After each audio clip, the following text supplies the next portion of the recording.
এই ছেলে, দূরে দাঁড়িয়ে কেন? কাছে আসো আমার। তুমি কি আমার কাছে আসতে লজ্জা পাচ্ছ? এমন লজ্জা পেলে হবে? দেখো আমাকে, আমি কত সুন্দর। আমাকে এসে চুমু খাও। প্রিন্সের বুকটা ধক করে ওঠে। সে কল্পনাও করেনি বাসর ঘরে ঢুকে তাকে এমন কথা শুনতে হবে। সে তো ভেবেছিল মেয়েটা হয়তো লাজুক হবে, ঘুমটে টেনে বসে থাকবে, কিন্তু এখানে তো পুরোই উল্টো চিত্র। প্রিন্স আমতা আমতা করে উত্তর দেয়। না না না, আমি কাছে যেতে পারবো না। আমার খুব খুব ভয় করছে। যদি কাছে গেলে আপনি আমার সাথে ওসব করেন। মায়া মুচকি হাসে। সে যেন প্রিন্সকে আরও একটু জ্বালাতন করতে চায়। সে বিছানার এক পাশে থেকে একটু সরে এসে প্রিন্সকে বসার জায়গা করে দেয়। কোন সব করার কথা বলছো শুনি? আমি তো তোমাকে আদর করতে চাই। কাছে না আসলে আদরটা কিভাবে করবো? দেখো আমি তোমার জন্য কতটা সেজেছি। দেখে বলো তো আমাকে কেমন লাগছে। আজকে তোমার সারা শরীরে আমি চুমুকে দিতে চাই। আসো, এখানে এসে বসো। সারা শরীরে চুমু? আপনি দেখি অনেক পাজি মেয়ে। এভাবে অচেনা অজানা ছেলেকে এভাবে বলতে পারেন? আপনার কি একটু লজ্জা করে না? আমি তো ভাবলাম আপনি খুব শান্তশিষ্ট হবেন, কিন্তু আপনি তো দেখি রীতিমতো বেয়াদব একটা মেয়ে। মায়া এবার একটু শব্দ করে হেসে ওঠে। তার হাসির শব্দে সারা ঘরে যেন একটা চপলতা ছড়িয়ে পড়ে। সে তার শাড়ির আঁচলটা একটু ঠিক করে নিয়ে প্রিন্সের চোখের দিকে তাকিয়ে বলে। না তো, কেন লজ্জা করবে? আমি তো অচেনা কাউকে আদর করব না। আমি তো আমার বরকে আদর করব। বর কি কখনো অচেনা অজানা হয় বুঝি? কাবিননামায় সই করার পর তো তুমি আমার সবচেয়ে আপন মানুষ। কাছে আসো প্লিজ। আমার আর তর সইছে না। তোমাকে আমি আদর দিয়ে তোমার সারা অঙ্গ ভিজিয়ে দিতে চাই। তোমার কাঁধ থেকে শুরু করে আঙুলের ডগা পর্যন্ত আমার স্পর্শের কাঁপন ধরাতে চাই। হাত দাও তো আমার হাতে। দেখো কেমন কাঁপছি আমি। আপনি না অনেক অসভ্য একটা মেয়ে। আমি এদিকে ভয় পাচ্ছি আর আপনি আদর দেওয়ার কথা বলছেন। এটা কিন্তু ঠিক হচ্ছে না একদম। আপনি দূরে থাকুন। আমার মনে হচ্ছে আমি ভুল কোনো ঘরে ঢুকে পড়েছি। আপনি কি সত্যি সেই মায়া যাকে আমার বাবা পছন্দ করেছে? মায়া এবার বিছানা থেকে উঠে দাঁড়ায়। সে ধীর পায়ে প্রিন্সের দিকে এগিয়ে গেল। প্রিন্স ভয়ে এক পা পিছিয়ে যায়। মায়ের মুখে তখনও সেই দুষ্টুমি ভরা হাসি। এই, পালাচ্ছ কেন? ভয় পাচ্ছ? আচ্ছা এসো তাহলে, জড়িয়ে ধরবো। তোমাকে জড়িয়ে ধরে তোমার ঠোঁটে চুমু খাবো। তোমার পিঠে হাত বোলাবো। আমাকেও চুমু দেবা কিন্তু। জলদি এসো। তারপর তোমাকে এমনভাবে জড়িয়ে ধরতে চাই যেন আমার উষ্ণতায় তুমি সম্পূর্ণ গলে যাও। তবে তুমি কি চাও না তোমার বউ তোমাকে একটু আদর করুক? তোমার কি আমাকে পছন্দ হচ্ছে না? না, মানে আসলে কেউ আছো? বাঁচাও আমাকে, আমাকে বাঁচাও প্লিজ। আমার বউ আমাকে খেয়ে ফেললো রে। কিন্তু আপনি এমন কেন? আপনি জানেন আমি আপনাকে বিয়ে করতে চাইনি। আপনি একে তো আমার সিনিয়র, তার উপর আপনাকে আমি চিনিও না। তবে আমি ভেবেছিলাম বাসর রাতে আমরা বসে গল্প করব, একে অপরকে জানবো। কিন্তু আপনি তো শুরুতেই রোমান্সের তোফার তুলছেন। আপনি কি একটু বেশি লুচ্চা? মায়ের মুখের হাসিটা হঠাৎ দেখলো ম্লান হয়ে যায়। সে প্রিন্সের খুব কাছে এসে দাঁড়ালো। মায়ের গায়ের তীব্র ঘ্রাণ প্রিন্সের নাকে এসে লাগে। মায়া শান্ত গলায় জিজ্ঞেস করে। ওমা, সে কি কি বলো এসব? আমাকে বিয়ে করতে চাওনি মানে? এমন কথা বলছো কেন? আমি কাছে ডাকছি বলে কি তোমার মাথা খারাপ হয়ে গেছে? নাকি আমি দেখতে খারাপ বলে তোমার এমন আফসোস হচ্ছে? কোনটা? না, মাথা খারাপ কেন হবে? আসলে আমি তো দেশের বাইরে ছিলাম, আপনাকে জানি না চিনিও না। নিজেদের বিজনেসে যখনই আমি জয়েন হয়েছি, বাবা হুট করে বলে আমার নাকি বিয়ে করতে হবে। মেয়েকে, তার বিজনেসের এক কর্মচারী মেয়ে। তিনি কথা দিয়ে রেখেছিলেন। ছোট থেকে আমি বাবা মাকে ভয় পাই না, কিন্তু ওনাদেরকে অনেক মানি। তাই যখন প্রথমবার বলে আমাকে তার অফিসের কর্মচারীর এক মেয়েকে বিয়ে করতে হবে, যার মা নেই, বাবাও নাকি প্যারালাইজ একজন, এমন একটা মেয়ে আমার জন্য তারা ঠিক করে, তখন আমি না করিনি। তাদের কথা ভেবে রাজি হয়েছে। মায়া চুপচাপ প্রিন্সের কথাগুলো শোনে। তার ভিতরে যেন একটা চাপা কষ্ট মোচড় দিয়ে ওঠে, কিন্তু সে সেটা প্রকাশ করতে দেয় না। প্রিন্স আবারও বলে। তাই ভেবেছিলাম বাসর ঘরে এসে আপনাকে সবটা বুঝিয়ে বলবো যে আমার অমতে বিয়েটা হয়েছে, কিন্তু আপনি তো দেখি মহা ফাজিল একটা মেয়ে। আচ্ছা, আপনাকে একটা প্রশ্ন করব? না, মানে সেরকম বড় কোনো প্রশ্ন নয়, খুবই সাধারণ একটা প্রশ্ন। যদিও প্রশ্নটা বিয়ের আগে করা উচিত ছিল, কিন্তু সে সুযোগটা আমার হয়নি। তাই আপনাকে এখন প্রশ্নটা করতে চাই, আপনি কি অনুমতি দিবেন? প্রিন্সের বলা কথায় মায়া একদম চুপ হয়ে যায়। প্রশ্ন করার কথা শুনে মায়া যেন আটকে ওঠে। তার মনের গহীনে জমানো পুরনো ভয়গুলো আবারও মাথাচাড়া দিয়ে ওঠে। সে মনে মনে ভাবে, প্রিন্স কি তবে তার অতীত নিয়ে সন্দেহ করছে? কি প্রশ্ন করবে সে? মায়ের কোনো বয়ফ্রেন্ড ছিল কি না? কারোর সাথে তার কোনো সম্পর্ক ছিল কি না? এই প্রশ্নগুলো মায়ের মনে একটা কাঁটার মতো পিঁপড়ে। প্রিন্স ওর দিকে এক দৃষ্টিতে তাকিয়ে আছে, যেন মায়ার চোখের গভীর থেকে উত্তরটা খুঁজে নিতে চায়। মায়া একটু নিজেকে সামলে নিয়ে জোর করে মুখে হাসি ফুটিয়ে বলে, হ্যাঁ করো, কি জানতে চাও বলো। তোমার জন্য আমি সব প্রশ্নের উত্তর দিতে প্রস্তুত। বরমশাই বলো, কি এমন কথা যা তোমাকে এতক্ষণ আটকে রেখেছে? প্রিন্স একটু ইতস্তত করে। সে মায়ের দিকে এক পা এগিয়ে আসে। ঘরের আলোয় মায়ের চোখের কোণে এক অদ্ভুত শূন্যতা তার নজরে পড়ে। প্রিন্স বলে, না মানে আসলে আপনি কি আমাকে নিজ ইচ্ছাতে বিয়ে করেছেন, নাকি আপনাকেও জোর করে বিয়ে দেওয়া হয়েছে? এমনটা হলে আমাকে বলতে পারেন। যদি কাউকে ভালোবাসেন সেটাও বলতে পারেন। আমি আসলে অমন টাইপের ছেলে না যে জোর করে সব কিছু নেব বা পেতে চাইবো। আমার জোর করে করার ইচ্ছে নেই। আমি চাই না আমার কারণে কারো জীবন নষ্ট হোক। আপনি চাইলে আমাকে সবটা বলতে পারেন। মায়া কিছু সময় পরই ফিক করে হেসে ওঠে। তার এই হাসি দেখে প্রিন্স অবাক হয়। সে বুঝতে পারে প্রিন্সকে সে যেমনটা মনে করেছিল সে আসলে তার চেয়েও অনেক ভালো। এতক্ষণ সে ইচ্ছে করেই প্রিন্সকে বাজিয়ে দেখছিল, তাকে কাছে আসার জন্য প্রলুব্ধ করছিল। মায়া এবার শান্ত গলায় বলতে শুরু করে, আসলে প্রথমত তোমাকে আমি কখনো দেখিনি। তারপরে বাবা বলেছে তার অফিসের বসের ছেলের সাথে বিয়ে হবে। বাবা এমনিতে প্যারালাইজ হয়ে পড়ে আর থাকে। বাবা চাইতো আমার যেন ভালো কোথাও বিয়ে হয়। বাবাকে ছেড়ে যেতে চাইনি। আমি চলে গেলে কে দেখবে বাবাকে? বাবা অনেক বলে আমায়। তার উপরে উনি আপনার বাবার প্রতি কৃতজ্ঞ, কারণ বাবা প্যারালাইজ হওয়ার পর আপনার বাবা আমাদের দেখভাল করেছে। সেই জন্য উনি না করতে পারেননি, বরং বসের ছেলের সাথেই বিয়ে হবে। এটা শোনার পর উনি কেঁদেই ফেলেন। আমি না করেছিলাম শুরুতে, তবুও মেয়ে মানুষ বিয়ে তো করতেই হবে। তবে আমার বিয়ে আসলে কাউকে করার ইচ্ছে ছিল না। আমি চাইনি আমি কখনো কোনো ছেলের স্পর্শে আসি। আমার কখনো কোনো ছেলেই পছন্দ না। ভাবছেন আমার বয়ফ্রেন্ড ছিল? না না, এমন কোনো বিষয় না। সেই সুযোগও কখনো পাইনি। কোনো ছেলের সাথে আমি কখনো কথা বলিনি। ভয় হতো। এ ভয় আমি আপনাকে কখনো বোঝাতে পারবো না। তবে সত্য এটা যে আমি আপনার কাছে এসেছি, অন্য কোনো ছেলের কাছে যাইনি কখনো। প্রিন্স অবাক হয়ে মায়ের দিকে তাকায়। এ যুগে এমন মেয়েও আছে নাকি যার কোনো বয়ফ্রেন্ড থাকবে না? প্রিন্স প্রশ্ন করে, কি হয়েছিল? আর কেন বয়ফ্রেন্ড বা প্রেম করেননি? আর যখন ভয় পেতেন ছেলেদের, আমায় কেন বাসর করে ঢুকতেই নিজের কাছে আসতে বললেন, আদর করবেন বললেন? আমি তো ঘাবড়ে গিয়েছিলাম। ভাবলাম আমি কি কোনো লুচ্চা মেয়েকে বিয়ে করলাম কিনা। আপনার ব্যবহারে তো ভয়ের ছিটেফোঁটাও ছিল না। মায়া একটা দীর্ঘশ্বাস ফেলে। তারপর বিছানায় গিয়ে বসে সে। তার চোখের কোণে একটা পানি চিকচিক করে ওঠে। তার চোখের কোণে হঠাৎ পানি চিকচিক করে ওঠে। প্রিন্স দেখার আগেই সেটা খুব কৌশলে মুছে নিয়ে মুচকি হেসে বলে, কেন ভয় পাই সেটা তোমাকে বলবো না। বলবো একদিন, যেদিন বুঝবো যে তুমি আমাকে আসলেই ভালোবাসছো। আমি সেটার যোগ্য নই প্রেম। আমি চাই না কেউ আমাকে ভালোবাসুক। আর বাসর ঘরে ঢুকেই যখন তুমি এগিয়ে আসছিলে, তখন দুষ্টিমি করতে ইচ্ছে হয়েছিল। বলা যায় তোমাকে একটা পরীক্ষায় নিয়েছিলাম। দেখতে চেয়েছিলাম তুমি আমাকে জোর করো কিনা। আর তুমি সেটাতে পাশ করেছো। তুমি সত্যি অনেক ভালো একটা মানুষ। প্রিন্স মায়ার কথার মানে ঠিক বুঝতে পারে না। তার মনে একগুচ্ছ প্রশ্ন জমা হতে থাকে। মায়া কেন নিজেকে ভালোবাসার অযোগ্য ভাবছে? তার ভয়ের কারণটাই বা কী? কেন কেন এভাবে বলছেন? আমাকে কি বলা যাবে আপনি কেন এমন কথা শোনালেন, আবার কাছে ডাকার পরীক্ষা নিলেন? আপনি কি আমাকে আসলেই অপছন্দ করছেন? বললাম তো বলবো না এখন।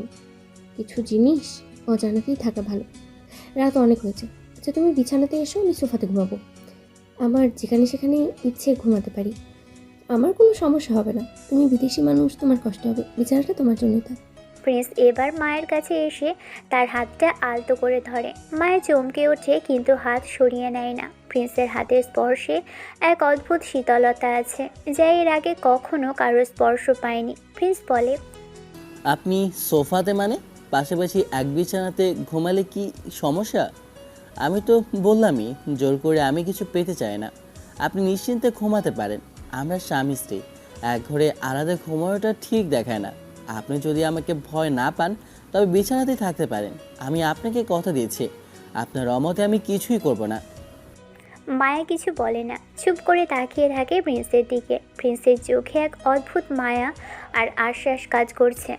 প্রিন্স কোনো কিছু না বলে এগিয়ে যায় বিছানার দিকে। প্রিন্স আলমারি থেকে নিজের পোশাক বের করে বাথরুমের পাশে চেঞ্জিং রুমে যায়। সে দ্রুত ড্রেস পরিবর্তন করে আসে। মায়া তখনও স্থির দাঁড়িয়ে আছে জানালার দিকে তাকিয়ে। প্রিন্স বিছানায় গিয়ে বসে। সে মায়ের দিকে তাকিয়ে এক মুহূর্তেও কি যেন ভাবে। মায়া ধীর পায়ে বাথরুমের ভিতরে চলে গেল। প্রিন্স বিছানায় বসে মনে মনে ভাবছে, এই মেয়েটা কি আসলেই এমন? প্রিন্স বিছানায় গা এলিয়ে দিয়ে ছাদের দিকে তাকিয়ে থাকে। বাথরুমের ভিতরে মায়া ঝর্ণা ছেড়ে দেয়। মায়া ঝর্ণা নিচে দাঁড়িয়ে নিজেকে ভেজাতে শুরু করে। পানির ধারার সাথে সাথে তার চোখের পানিও গড়িয়ে পড়ছে। সে ফুপিয়ে কাঁদতে থাকে। কান্নার শব্দ যেন বাহিরের কেউ শুনতে না পায়, সেজন্যই সে ঝর্ণার পানির গতি বাড়িয়ে দেয়। মায়ের মনে পড়ে যাচ্ছে তার জীবনের সেই মুহূর্তগুলোর কথা। হে আল্লাহ, কেন আমার সাথে এমন হলো? আমার কি দোষ ছিল? আমি কেন আমার পরের কাছে যেতে পারছি না? কেন মনের উপরে জোর দিয়ে নিজেকে অসভ্য ফাজিল বানালাম ওর সামনে? আমার কেন ছেলেদের ভয় করে? বাবা, কেন তুমি আমাকে বিয়ে দিলে? আমি কিভাবে থাকবো এই ছেলেটার সাথে? আমি কাছে যাব কিভাবে? তার তো কোনো দোষ নেই। প্রিন্স তো অনেক ভালো মানুষ। ও যদি আমার সত্যটা জেনে যায়, তবে কি আমাকে এই ঘরে রাখবে? ও কি আমাকে ঘৃণা করবে না? মায়ের বুক ফেটে কান্না আসছে। সে দেয়ালে মাথা ঠেকিয়ে বিড়বিড় করে বলছে নিজের জীবনের না বলা কথাগুলো। তার মনে পড়ছে সেই দিনগুলোর কথা, যখন সে সবসময় হিজাব দিয়ে মুখ ঢেকে চলতো। পাড়ার মানুষ তাকে দেখে হাসাহাসি করত। তার মুখটা অনেকের কাছেই পরিচিত ছিল এক কলঙ্কিত ইতিহাসের কারণে। মায়া পড়ার টেবিলে বসলেও হিজাব খুলতো না। তার মনে হতো হিজাব ছাড়া সে একদম অরক্ষিত। মায়ের মনে পড়ছে দুদিন আগের বিকেলটার কথা। সে যখন বাড়ি ফিরছিল তখন তার বাবা মামুন তাকে নিজের ঘরে ডাকে। মামুন প্যারালাইজড হয়ে বিছানায় পড়ে থাকে। মায়া ঘরে ঢুকতেই দেখে সেখানে আলতাফ সাহেব বসা। আলতাফ সাহেব বড়লোক মানুষ। মায়া তাকে ছোটবেলা থেকেই শ্রদ্ধা করে। মায়া মা, এদিকে আয় তো, দেখ তো ওনাকে চিনিস কিনা। মায়া আঁচলটা একটু ঠিক করে ঘরে ঢোকে। সে আলতাফ সাহেবকে দেখে সালাম দেয়। আলতাফ সাহেব মায়াকে দেখে হাসে। তার চোখে মায়ের জন্য অনেক স্নেহ। মায়া, কেমন আছো মা? আমি আজকে এসেছি তোমার জন্য একটা বিশেষ খবর নিয়ে। আমার ছেলে বহু বছর পর দেশে আসছে। আমি চাই তোমার সাথে ওর বিয়ে দিতে। মামনি, তুমি কি বলো? মায়া আর মামুন যেন নিজের কানকে বিশ্বাস করতে পারছে না। মামুনের চোখ দিয়ে পানি গড়িয়ে পড়ে। তিনি বলেন, সত্যি স্যার? আমি তো ভাবতেই পারিনি যে আমার মেয়ের বিয়ে হবে। কত করে বলতাম যে যে কারো পছন্দ কর, তাকে বিয়ে করে নে, সে শুনতোই না। আপনি আর কত করবেন স্যার আমার জন্য? আমি তো এক অক্ষম বাবা যে নিজের মেয়ের ভবিষ্যৎ নিয়ে সবসময় চিন্তায় থাকতাম। আপনি যে আমার মায়ের জন্য এই প্রস্তাব এনেছেন, এটা আমার কল্পনার বাইরে। এভাবে বলো না মামনি। আমি যে আজ বেঁচে আছি তোমার জন্য। তুমি সেই দিন আমার জন্য যা করেছিলে, সেটা যদি না করতে তবে আজ বেঁচে থাকতাম না। আমি আমার দায়িত্ব পালন করছি। মায়ামা অনেক গুণী মেয়ে। আমার বিশ্বাস ও আমার ঘর আলো করে রাখবে। আচ্ছা স্যার, কিন্তু আপনার ছেলে যদি জানতে পারে আমার মেয়ের কথা? না, সে জানে না। তার জানার দরকার নেই। কিছু জিনিস অপ্রকাশিত থাকাই ভালো। মায়াও তাকে জানবে না। আচ্ছা মায়া, তুই কি বলিস? স্যারের ছেলে আছে, বিয়ে করবি? মায়া দাঁড়িয়ে থাকে। তার বুকের ভিতর তোলপাড় শুরু হয়। সে জানে তার অতীত কী। সে জানে সে কেন কোনো মানুষের সামনে যেতে পারে না। সে নিচু স্বরে বলে, বাবা, তুমি এসব কি বলছো? আমি বিয়ে করলে তোমাকে কে দেখবে? তুমি তো একা চলতে পারো না। আমি তোমাকে ছেড়ে কোথাও যাবো না বাবা। আমার বিয়ের দরকার নেই। মা, এসব নিয়ে একদম চিন্তা করো না। তোমার বাবাকে দেখার ব্যবস্থা আমি করব। আর চিকিৎসার জন্য লোক থাকবে। আর তুমি তো আমাদের বাড়িতেই থাকবে।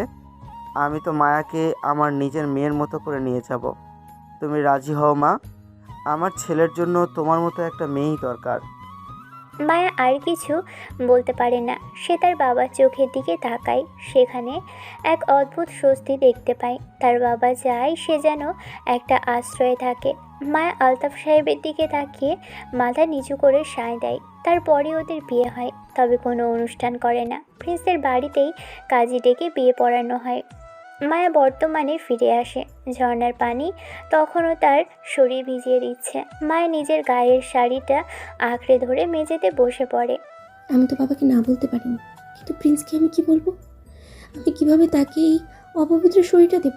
আমি তো তাকে ভালোবাসি না এখনো, কিন্তু তাকে সম্মান করি। তার চোখের দিকে তাকালে আমার খুব অপরাধ বোধ হয়। আল্লাহ, তুমি আমাকে শক্তি দাও যাতে আমি এই সম্পর্কটা টেনে নিয়ে যেতে পারি। আমাকে ক্ষমা করো প্রিন্স। আমি তোমাকে অনেক মিথ্যে বলছি। আমি তোমাকে পরীক্ষা নিচ্ছি না, বরং নিজেকে আড়াল করছি। মায়া অনেকক্ষণ ধরে বাথরুমে কাঁদল। বাথরুমে জানালার ফাঁক দিয়ে চাঁদের আলো ভিতরে আসছে। মায়া উঠে দাঁড়িয়ে মুখ ধুয়ে নেয়। সে জানে তাকে এখন স্বাভাবিক হতে হবে। প্রিন্স বাইরে অপেক্ষা করছে। সে যদি বেশিক্ষণ ভিতরে থাকে তবে প্রিন্স সন্দেহ করতে পারে। মায়া নিজের চোখের পানি মুছে ফেলে আয়নার সামনে দাঁড়ায়। সে নিজেকে শক্ত করার চেষ্টা করে। আমাকে হাসতে হবে, আমাকে আবার সেই ফাজিল মেয়েটার অভিনয় করতে হবে, যাতে প্রিন্স আমার চোখের ভিতরের কষ্টটা দেখতে না পায়। আমি ওকে বুঝতে দেবো না আমি কতটা ভেঙে চুরমার হয়ে গেছি। মায়া বাথরুমের দরজা খুলে দেয়। সে তোয়ালে দিয়ে চুল মুছতে মুছতে বের হয়ে আসে। প্রিন্স তখনও বিছানায় বসেছিল। মায়াকে ভেজা চুলে দেখে সে এক মুহূর্ত থমকে যায়। কি সুন্দর দেখতে মেয়েটা!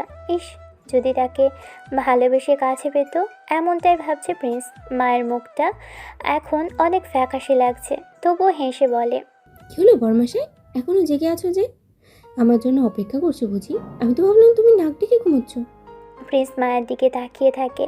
সে লক্ষ্য করে মায়ের চোখগুলো একটু লাল হয়ে আছে। প্রিন্স জিজ্ঞেস করে, আপনি কি কাঁদছিলেন? আপনার চোখ এমন লাল কেন? আর এতক্ষণ বাথরুমে কি করছিলেন? যাই হোক, ওদিকে দেখুন, মা আপনার জন্য আলাদা আলমারি করে এনেছে, সেখানে কাপড় আছে। মা একটু হকচকিয়ে যায়, কিন্তু পরক্ষণে নিজেকে সামলে নেয়। সে আলমারি থেকে একটা সুতির শাড়ি বের করে, তারপর বলে, ওমা, কাঁদবো কেন? ঝর্ণার নিচে অনেকক্ষণ ছিলাম তো, তাই হয়তো চোখ লাল হয়েছে। পাশের রাতে বউরা বুঝি কাঁদে? আমি তো তোমার সাথে রোম্যান্স করার প্ল্যান করছি। তুমি কি তৈরি তো? প্রিন্স মায়ের কথা শুনে আবার বিরক্ত হয়। সে বুঝতে পারে এই মেয়েটাকে সহজে বোঝা যাবে না। প্রিন্স বালিশ ঠিক করে শুয়ে পড়ে। আপনি না আসলেই অদ্ভুত। যান, ড্রেস চেঞ্জ করে আসুন, আমি ঘুমাচ্ছি। মায়া মুচকি হাসে, কিন্তু তার মনের ভিতর তখনও ঝোড়ো হাওয়া বইছে। বিছানায় শুয়ে প্রিন্স জানালা দিয়ে আকাশ দেখতে থাকে। প্রিন্স শুয়ে নিজের অতীত আর এই বর্তমানে হিসেব মেলাতে চেষ্টা করে। সে যখন বিদেশে ছিল তখন তার জীবনটা ছিল একদম রঙিন। বড় বড় পার্টি আর দামি সব ক্লাবে তার আনাগোনা ছিল। সে সব সময় ভাবতো তার জীবনের সঙ্গী হবে আধুনিক কোনো মেয়ে, যে তার মতোই পৃথিবী দেখবে। কোনো মাল্টিমিলিয়নারের বিজনেসম্যানের মেয়ের সাথে তার ধুমধাম করে বিয়ে হবে, এমনটাই ছিল তার স্বপ্ন। কিন্তু হুট করে দেশে ফেরার পর তার সব পরিকল্পনাই ওলটপালট হয়ে যায়। প্রিন্স মনে মনে ভাবে কয়েকদিন আগের কথা। সে কেবল লন্ডন থেকে তার MBA শেষ করে দেশে ফিরেছে। বাবার বিশাল বিজনেসের দায়িত্ব বুঝে নেওয়ার জন্য সে মানসিকভাবে প্রস্তুত হচ্ছিল। কিন্তু যেদিন সে তার প্রথম অফিসে বসলো, সেদিন সন্ধ্যায় তার বাবা আলতাফ সাহেব তাকে নিজের রুমে ডাকে। আলতাফ সাহেবের গম্ভীর মুখ দেখে প্রিন্স বুঝেছিল কোনো বিশেষ কথা আছে। প্রিন্স, তোর জন্য মেয়ে রেখেছি, বিয়ে করতে হবে তোকে। প্রিন্স বাবার মুখের দিকে অবাক হয়ে তাকিয়ে থাকে। সে তখনও নিজের কানে শোনা কথাগুলো বিশ্বাস করতে পারছে না। সে একটু হেসে বলে, বাবা, তুমি কি মজা করছো? আমি কেবল দেশে ফিরলাম, কেরিয়ারটা আগে একটু গুছিয়ে নিই। আর তাছাড়া বিয়ে নিয়ে আমার তো নিজস্ব কিছু চয়েস থাকতে পারে, তাই না? আলতাফ সাহেব তার চেয়ারে হেলান দিয়ে বসে খুব শান্ত গলায় বলেন, চয়েস করার সময় পার হয়ে গেছে রে। আমি একজনের কাছে দায়বদ্ধ। আমার পুরনো অফিসের একজন লোক, তার মেয়ে নাম মায়া, দেখতে অনেক সুন্দর। তাকে কোনো ছেলেই দেখেনি। সে সব সময় হিজাবে থাকে। তুই তাকে বিয়ে করবি, কারণ আমি কথা দিয়েছি যে মায়া আমার বাড়ির বউ করে আনবো। বাবা, এটা কোন যোগ? তুমি একজনকে কথা দিয়েছো বলে আমার জীবনটা এভাবে বিলিয়ে দেব? একটা স্ট্যাটাস আছে তো। তুই হয়তো স্ট্যাটাস দেখবি, কিন্তু আমি তার সততা আর তার বাবার আত্মত্যাগ দেখছি। মায়া অনেক লক্ষ্মী একটা মেয়ে। তুই ওকে দেখলে বুঝতেই পারবি ও কতটা ভালো। আমার সিদ্ধান্তের উপর কি তোর একটুও ভরসা নেই প্রিন্স? আমি কি চাবো না আমার ছেলের ভালো হোক? বাবা চোখের দিকে তাকিয়ে প্রিন্স আর না করতে পারেনি। সে ছোটবেলা থেকেই তার বাবাকে অনেক শ্রদ্ধা করে। বাবার কথার অবাধ্য হওয়া তার রক্তে নেই। সে মনে মনে ভেবেছিল হয়তো কোনো সাদামাটা গ্রামের মেয়ের মতোই কেউ হবে, যাকে সে কোনোদিনও মন থেকে মেনে নিতে পারবে না। কিন্তু আজ বাসঘরে এসে সে যখন মায়াকে দেখল, তখন তার সব ধারণা বদলে গেল। মায়া দেখতে যেমন সুন্দরী, তার ব্যবহার তেমনই অদ্ভুত রকমের চঞ্চল আর সাহসী। প্রিন্স বালিশটা একটু উঁচিয়ে নিয়ে শোয়। তার মনে বারবার মায়া সেই বলা কথাগুলোই বাজছে, যে মায়া কেন ছেলেদের ভয় পায়। প্রিন্স নিজেই প্রশ্ন করে। একটা মেয়ে বাসর ঘরে এসে স্বামীকে চুমু দেওয়ার কথা বলছে, আবার পরক্ষণে বলছে সে ছেলেদের ভয় পায়। মায়া কি আমাকে কোনো গোলকধাঁধায় ফেলতে চায়? তার চোখে তো অপরাধবোধ আছে। মেয়েটা যতটা অসভ্য সাজার নাটক করেছে, আমার মনে হয় ও তার চেয়েও বেশি কোমল আর পবিত্র। আমি হয়তো ভুল ভেবেছিলাম যে ও কোনো ব্যাকডেটেড মেয়ে। ওর প্রতিটি কথায় স্নিগ্ধতা আছে। সে আর কিছু না ভেবেই ঘুমিয়ে পড়ে। সকালে নরম রোদ ঘরে এসে পড়েছে। মায়ার হঠাৎ ঘুম ভেঙে যায়। সে ধড়ফড় করে বিছানায় উঠে বসে। তার এলোমেলো চুলগুলো পিঠের উপর ছড়িয়ে পড়ে। মায়া দ্রুত পাশে তাকায়, কিন্তু সেখানে কাউকেই দেখতে পায় না। বিছানায় সে অংশটা খালি আর চাদরটা পরিপাটি করা। মায়া অবাক হয়ে চারপাশে তাকায়। প্রিন্স বিছানায় নেই, ঘরটা একদম ফাঁকা। মায়া এক মুহূর্তের জন্য স্তব্ধ হয়ে বসে থাকে। তার মনের ভিতর এক অদ্ভুত অনুভূতি খেলা করে। সে সারা রাত একটা পুরুষের সাথে শুয়েছিল, অথচ লোকটা তার দিকে একবার পাশ ফিরেও তাকায়নি। মায়ের মনে একরাশ ঘৃণা আর তিক্ততা জমা হয়ে আছে পুরুষ জাতির প্রতি। অদ্ভুত তো, সকাল হয়ে গেল অথচ লোকটা আমার গায়ে একটা হাতও ছোঁয়ালো না। আমি তো ভেবেছিলাম সব পুরুষই একরকমের হয়, তারা সুযোগ পেলেই কোনো মেয়েকে খুবলে খায়। সব ছেলেই খারাপ, ছেলেরা জঘন্য হয়। তারা সব সময় মেয়েদেরকে পেলে নিজেদের পুরুষত্ব দেখায়, অথচ এই ছেলেটা আমাকে স্পর্শ পর্যন্ত করেনি। সে কি তবে অন্য সবার চেয়ে আলাদা? মায়া বিছানা থেকে নেমে দাঁড়ায়। তার মনের ভিতর সেই পুরনো দিনের বিভীষিকাগুলো বারবার উকি দেয়।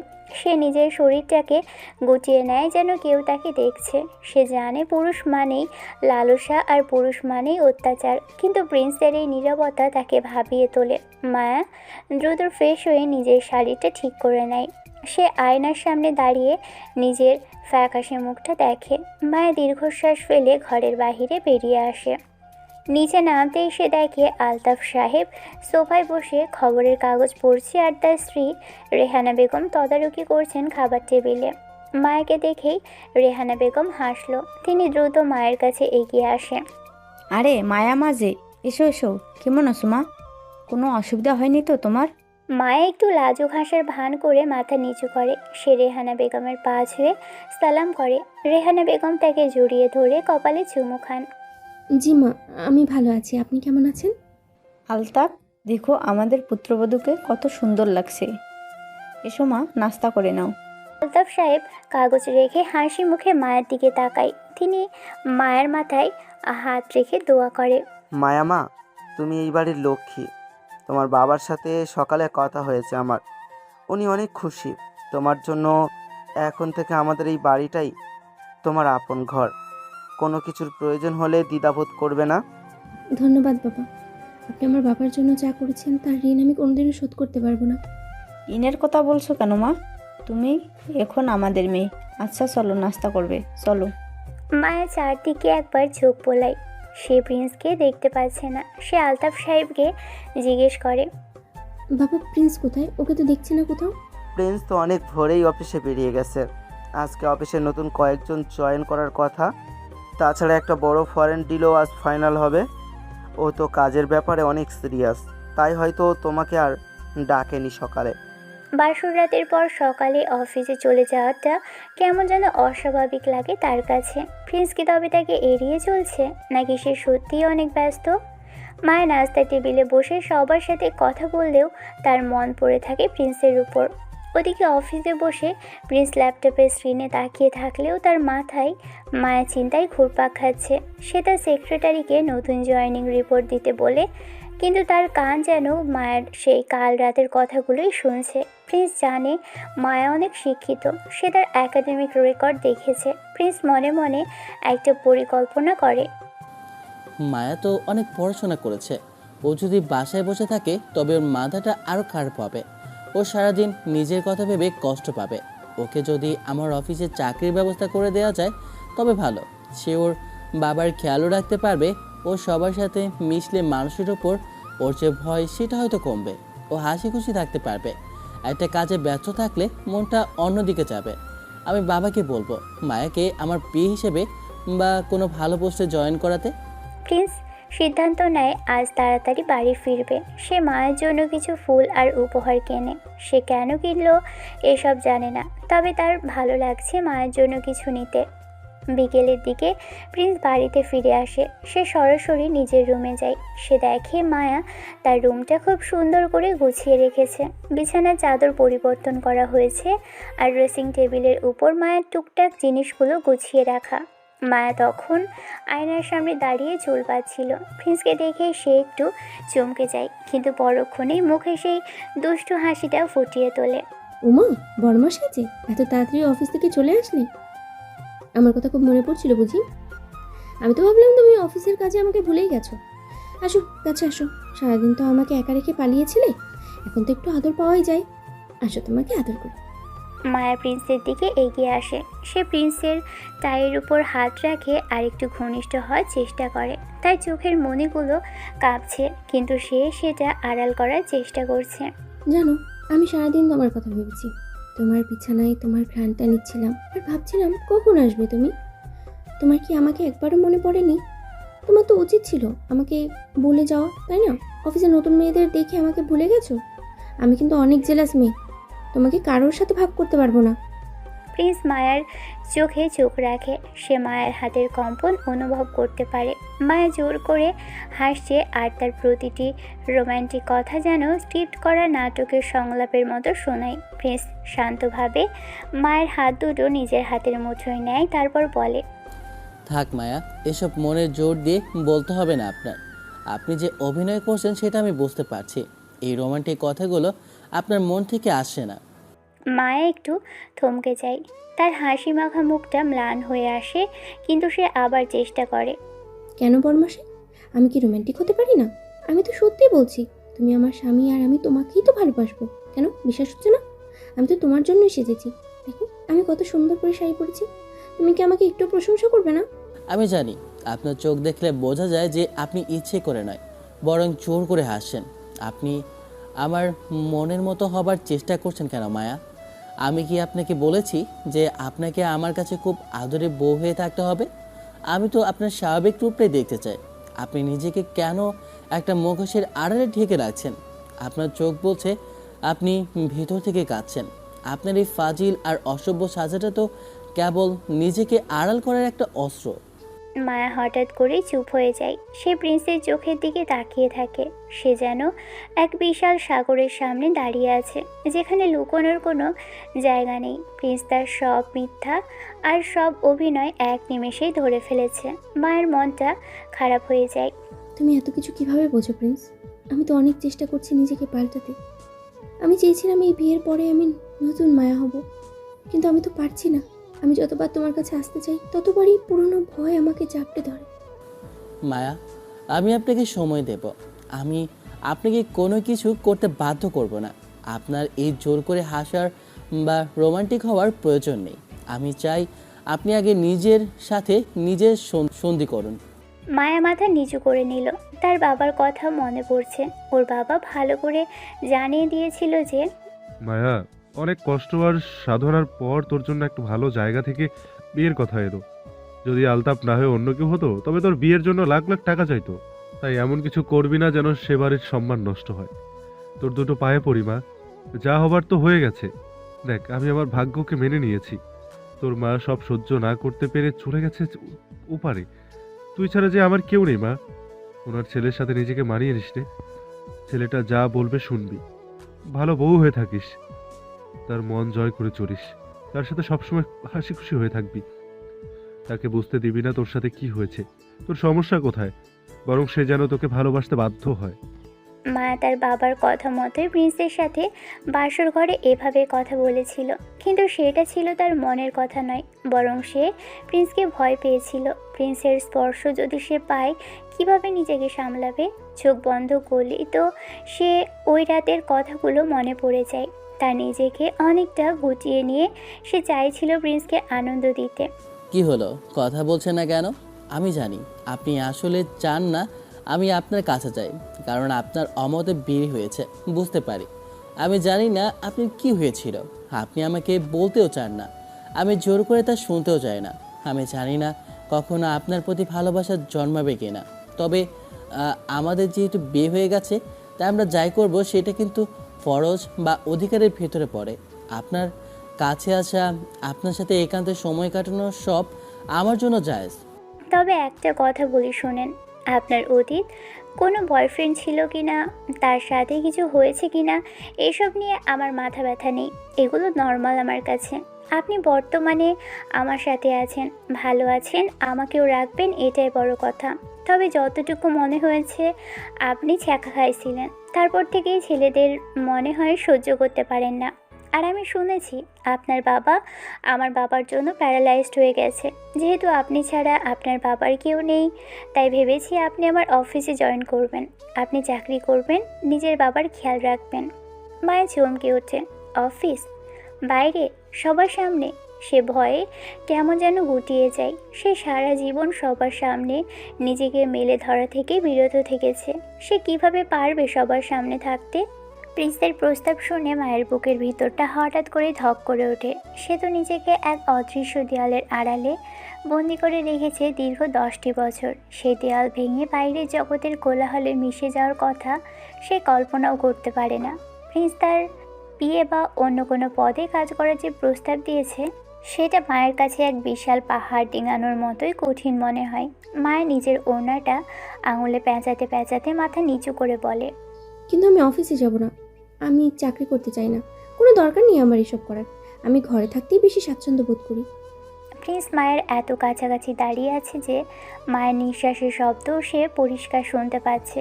সে মায়ার দ্বিধাটা বুঝতে পারে, কিন্তু সে চায় মায়া তার নিজের পায়ে দাঁড়াক আর বাইরের পৃথিবীর ভয়টা জয় করুক। প্রিন্স একটু নিচু গলায় মায়াকে বোঝানোর চেষ্টা করে। কেন? আমি তো বললাম আপনার জন্য সুবিধা। আপনি শিক্ষিত মেয়ে, ঘরে বসে থেকে নিজের মেধা কেন নষ্ট করবেন? আর আপনি তো আপনার বাবাকে অনেক ভালোবাসেন। আপনি নিজে স্বাবলম্বী হলে আপনার বাবাকেও অনেক ভালো জায়গাতে রাখতে পারবেন, ওনাকে উন্নত চিকিৎসার ব্যবস্থা নিজে করতে পারবেন। এটা কি আপনার জন্য বড় পাওনা হবে না? দেখো, আমি চাই না চাকরি করতে। আপনার কি কোনো সমস্যা হচ্ছে? আমি ঘরে থাকলে কি আপনার সংসারে কোনো ক্ষতি হবে? কেন আপনি আমাকে বারবার বাইরে পাঠাতে চাইছেন? আমি কি আপনার বোঝা হয়ে গেছি যে আমাকে অফিসের কাছে ব্যস্ত রাখতে চান? আমার কেন সমস্যা হবে মায়া? তবে আপনার ভালোর জন্যই বলছি। আমি চাই আপনি মানুষের সাথে মিশুন, সবার সাথে কথা বলে আপনার মনের ভেতরে জমে থাকা মেঘগুলো হয়তো একটু হলেও কাটবে।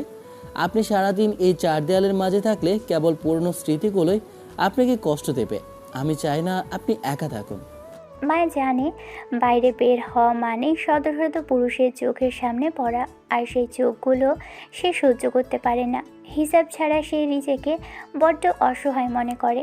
অফিসে গেলে হিজাব খুলতে হবে, সবার সামনে থাকতে হবে, পরপুরুষের চোখের সামনে এভাবে নিজেকে মেলে ধরতে আমি পারবো না। এগুলো আমি চাই না প্রিন্স, তুমি আমাকে জোর করবে না প্লিজ। আমি চাই না কেউ আমার দিকে ওইভাবে তাকিয়ে থাকুক। ও, এই ব্যাপার? আমি তো ভাবলাম অন্য কিছু। হিজাব পরে যাবেন, আপনি কেবল চোখ খোলা রাখবেন, পুরো শরীর আবৃত রেখে কাজ করতে কোনো বাধা নেই আমার অফিসে। সেখানে আপনার স্বাচ্ছন্দ্য সবার আগে। এবার বলুন, এতে কি কোনো সমস্যা হবে আপনার? আপনার হিজাব আপনার সাথেই থাকবে। মায়া এবার একটু অবাক হয়ে প্রিন্সের দিকে তাকায়। সে ভাবেনি প্রিন্স এত সহজে তার এই শর্ত মেনে নেবে। সচরাচর কর্পোরেট দুনিয়ায় এসব চলে না বলেই সে জানতো। সত্যি? আমি সত্যি হিজাব পরে অফিসে যেতে পারবো? সবাই তো হয়তো আড়ালে হাসাহাসি করবে। হ্যাঁ, পারবেন, কেউ কিচ্ছু বলবে না। আর কে কি বললো সেটা নিয়ে আপনার ভাবার দরকার নেই। আমার অফিসে কাজ আর সততা বড় কথা, পোশাক আপনার ব্যক্তিগত পছন্দ। আমি কেবল চাই আপনি আমার চোখের সামনে থাকুন, যাতে আমি আপনাকে আগলে রাখতে পারি। আমি রাজি আছি, কিন্তু আরেকটা শর্ত আছে আমার। সেই শর্ত না মানলে আমি যাব না। হ্যাঁ, বলুন কি শর্ত? আপনি তো শর্তের শেষ নিয়ে দিয়েছি। বলুন শুনি, আপনার নতুন শর্তটা কি? অফিসের কেউ জানবে না আমি তোমার স্ত্রী। আপনি আমাকে চেনেন না, আমিও চিনি না, এমনভাবেই চলতে হবে। আপনি আমার বস, আমি আপনার কর্মচারী। অফিসের ভেতরে আমাদের কোনো পার্সোনাল কথা হবে না। আর পার্সোনাল কথা বলার খুব দরকার হলে আমরা বাসাতে এসে বলবো। রাজি? হ্যাঁ, এটাতেও রাজি। আমার কোনো সমস্যা নেই। আমি চাই আপনি যেন স্বাভাবিক থাকেন। আপনাকে কেউ আলাদা চোখে দেখুক বা আপনার দিকে বিশেষ নজর দিক, সেটা আমিও চাই না। আপনার মেধা দিয়ে আপনি সেখানে জায়গা করে নিন, তাহলেই হবে। আমার দিক থেকে আপনি সবসময় সহযোগিতা পাবেন। প্রিন্সের এমন উদারতা দেখে মায়া মনে মনে অনেক খুশি হয়। সে কল্পনাও করতে পারেনি তার এই শর্তগুলো কেউ এত সুন্দর করে মেনে নেবে। ছেলেটা আর সবার মতো নয়। সে মায়ের শরীর নয়, বরং মায়ের মনটাকে সুস্থ করতে চায়। মায়া লজ্জা পেয়ে মাথা নিচু করে দাঁড়িয়ে থাকে। সে নিজের আঙুল মটকায় আর ভাবনা জগতে হারিয়ে যায়। ঠিক তখনই প্রিন্স তার কোটের পকেটে হাত দেয়। তার মুখে হাসি ফুটে ওঠে। মায়া কৌতূহলী হয়ে প্রিন্সের দিকে তাকায়। ওহ, দাঁড়ান, এটা আপনার জন্য। এই নিন, এটা রাখুন। আজকে ফেরার পথে হঠাৎ মনে হলো আপনার শাড়ির সাথে এটা খুব মানাবে। প্রিন্স তার পকেট থেকে একটা অতীব সুন্দর লেডিস গোল্ডেন চেইনের ঘড়ি আর একটা গোলাপ বের করে মায়ের দিকে বাড়িয়ে দেয়। মায়া তো অবাক হয়ে মূর্তির মতো দাঁড়িয়ে থাকে। তার হাত পা যেন অবশ হয়ে আসছে। দীর্ঘ 10টি বছর সে কোনো ছেলের ছোঁয়া পায়নি, কোনো ছেলের সংস্পর্শে আসেনি। 10 বছরে কোনো ছেলের চোখের দিকে সরাসরি তাকানোর সাহস পর্যন্ত সে করেনি। এমনকি কোনো পরপুরুষ তার চেহারা অবধি দেখেনি। মায়া সবসময় নিজেকে গুটিয়ে রাখত। আর আজ তারই হাজবেন্ড তার জন্য এত সুন্দর গিফট নিয়ে এসেছে। মায়া কাঁপা কাঁপা হাতে ঘড়ি আর গোলাপটা নেয়। তার বুকটা হঠাৎই ধড়ফড় করতে শুরু করে। গোলাপের মিষ্টি ঘ্রাণ তার নাকে এসে লাগছে। মায়া খুব খুশি হয়। তার জীবনের ধূসর আকাশে যেন হঠাৎ এক টুকরো রামধনু দেখা দেয়। অজান্তেই মায়ের ঠোঁটের কোণে হাসি ফুটে ওঠে। মায়ের সেই হাসি দেখে প্রিন্সের বুকের ভিতরটা হঠাৎই কেঁপে ওঠে। সে যেন এই প্রথম মায়ের আসল সৌন্দর্য দেখতে পায়। আপনার মুচকি হাসিটা এবার কিন্তু জোর করে নয়, মন থেকে এসেছে। আমি এইটাই দেখতে চেয়েছিলাম। এভাবেই হাসবেন সবসময়। মায়া, আপনি অনেক সুন্দর। আপনার হাসিতে একটা অন্যরকম জাদু আছে। আপনি যখন হাসলেন তখন মনে হলো সারা ঘর আলোয় ভরে গেছে। মায়া এবার ভীষণ লজ্জা পায়। সে প্রিন্সের দৃষ্টির সামনে নিজেকে ধরে রাখতে পারে না। সে দ্রুত প্রিন্সের দিকে থেকে চোখ সরিয়ে নেয়। তার গালের রং হঠাৎ লাল হয়ে গেল লজ্জায়। প্রিন্স এবার মায়ের একদম কাছে দাঁড়ালো। সে বলতে শুরু করে, মায়া, আমি কি আপনাকে ছুঁতে পারি? আপনার এই লজ্জা মাখা মুখটা আমার খুব প্রিয় হয়ে উঠেছে। আমি জানি হয়তো আপনার ভেতর অনেক কষ্ট আছে, কিন্তু আমি সেই কষ্টের পাহাড় সরিয়ে আপনার জীবনে সুখ ফিরিয়ে আনতে চাই। আপনি কি আমাকে একবার সুযোগ দেবেন? আমি আপনার বন্ধু হয়ে থাকতে চাই। মায়া চুপ করে থাকে, কিন্তু তার মনের ভিতর এক অদ্ভুত ভালো লাগার ঢেউ আছড়ে পড়ে। সে অনুভব করে প্রিন্স তার প্রতি কতটা যত্নশীল। মায়া একটু একটু প্রিন্সকে পছন্দ করতে শুরু করে।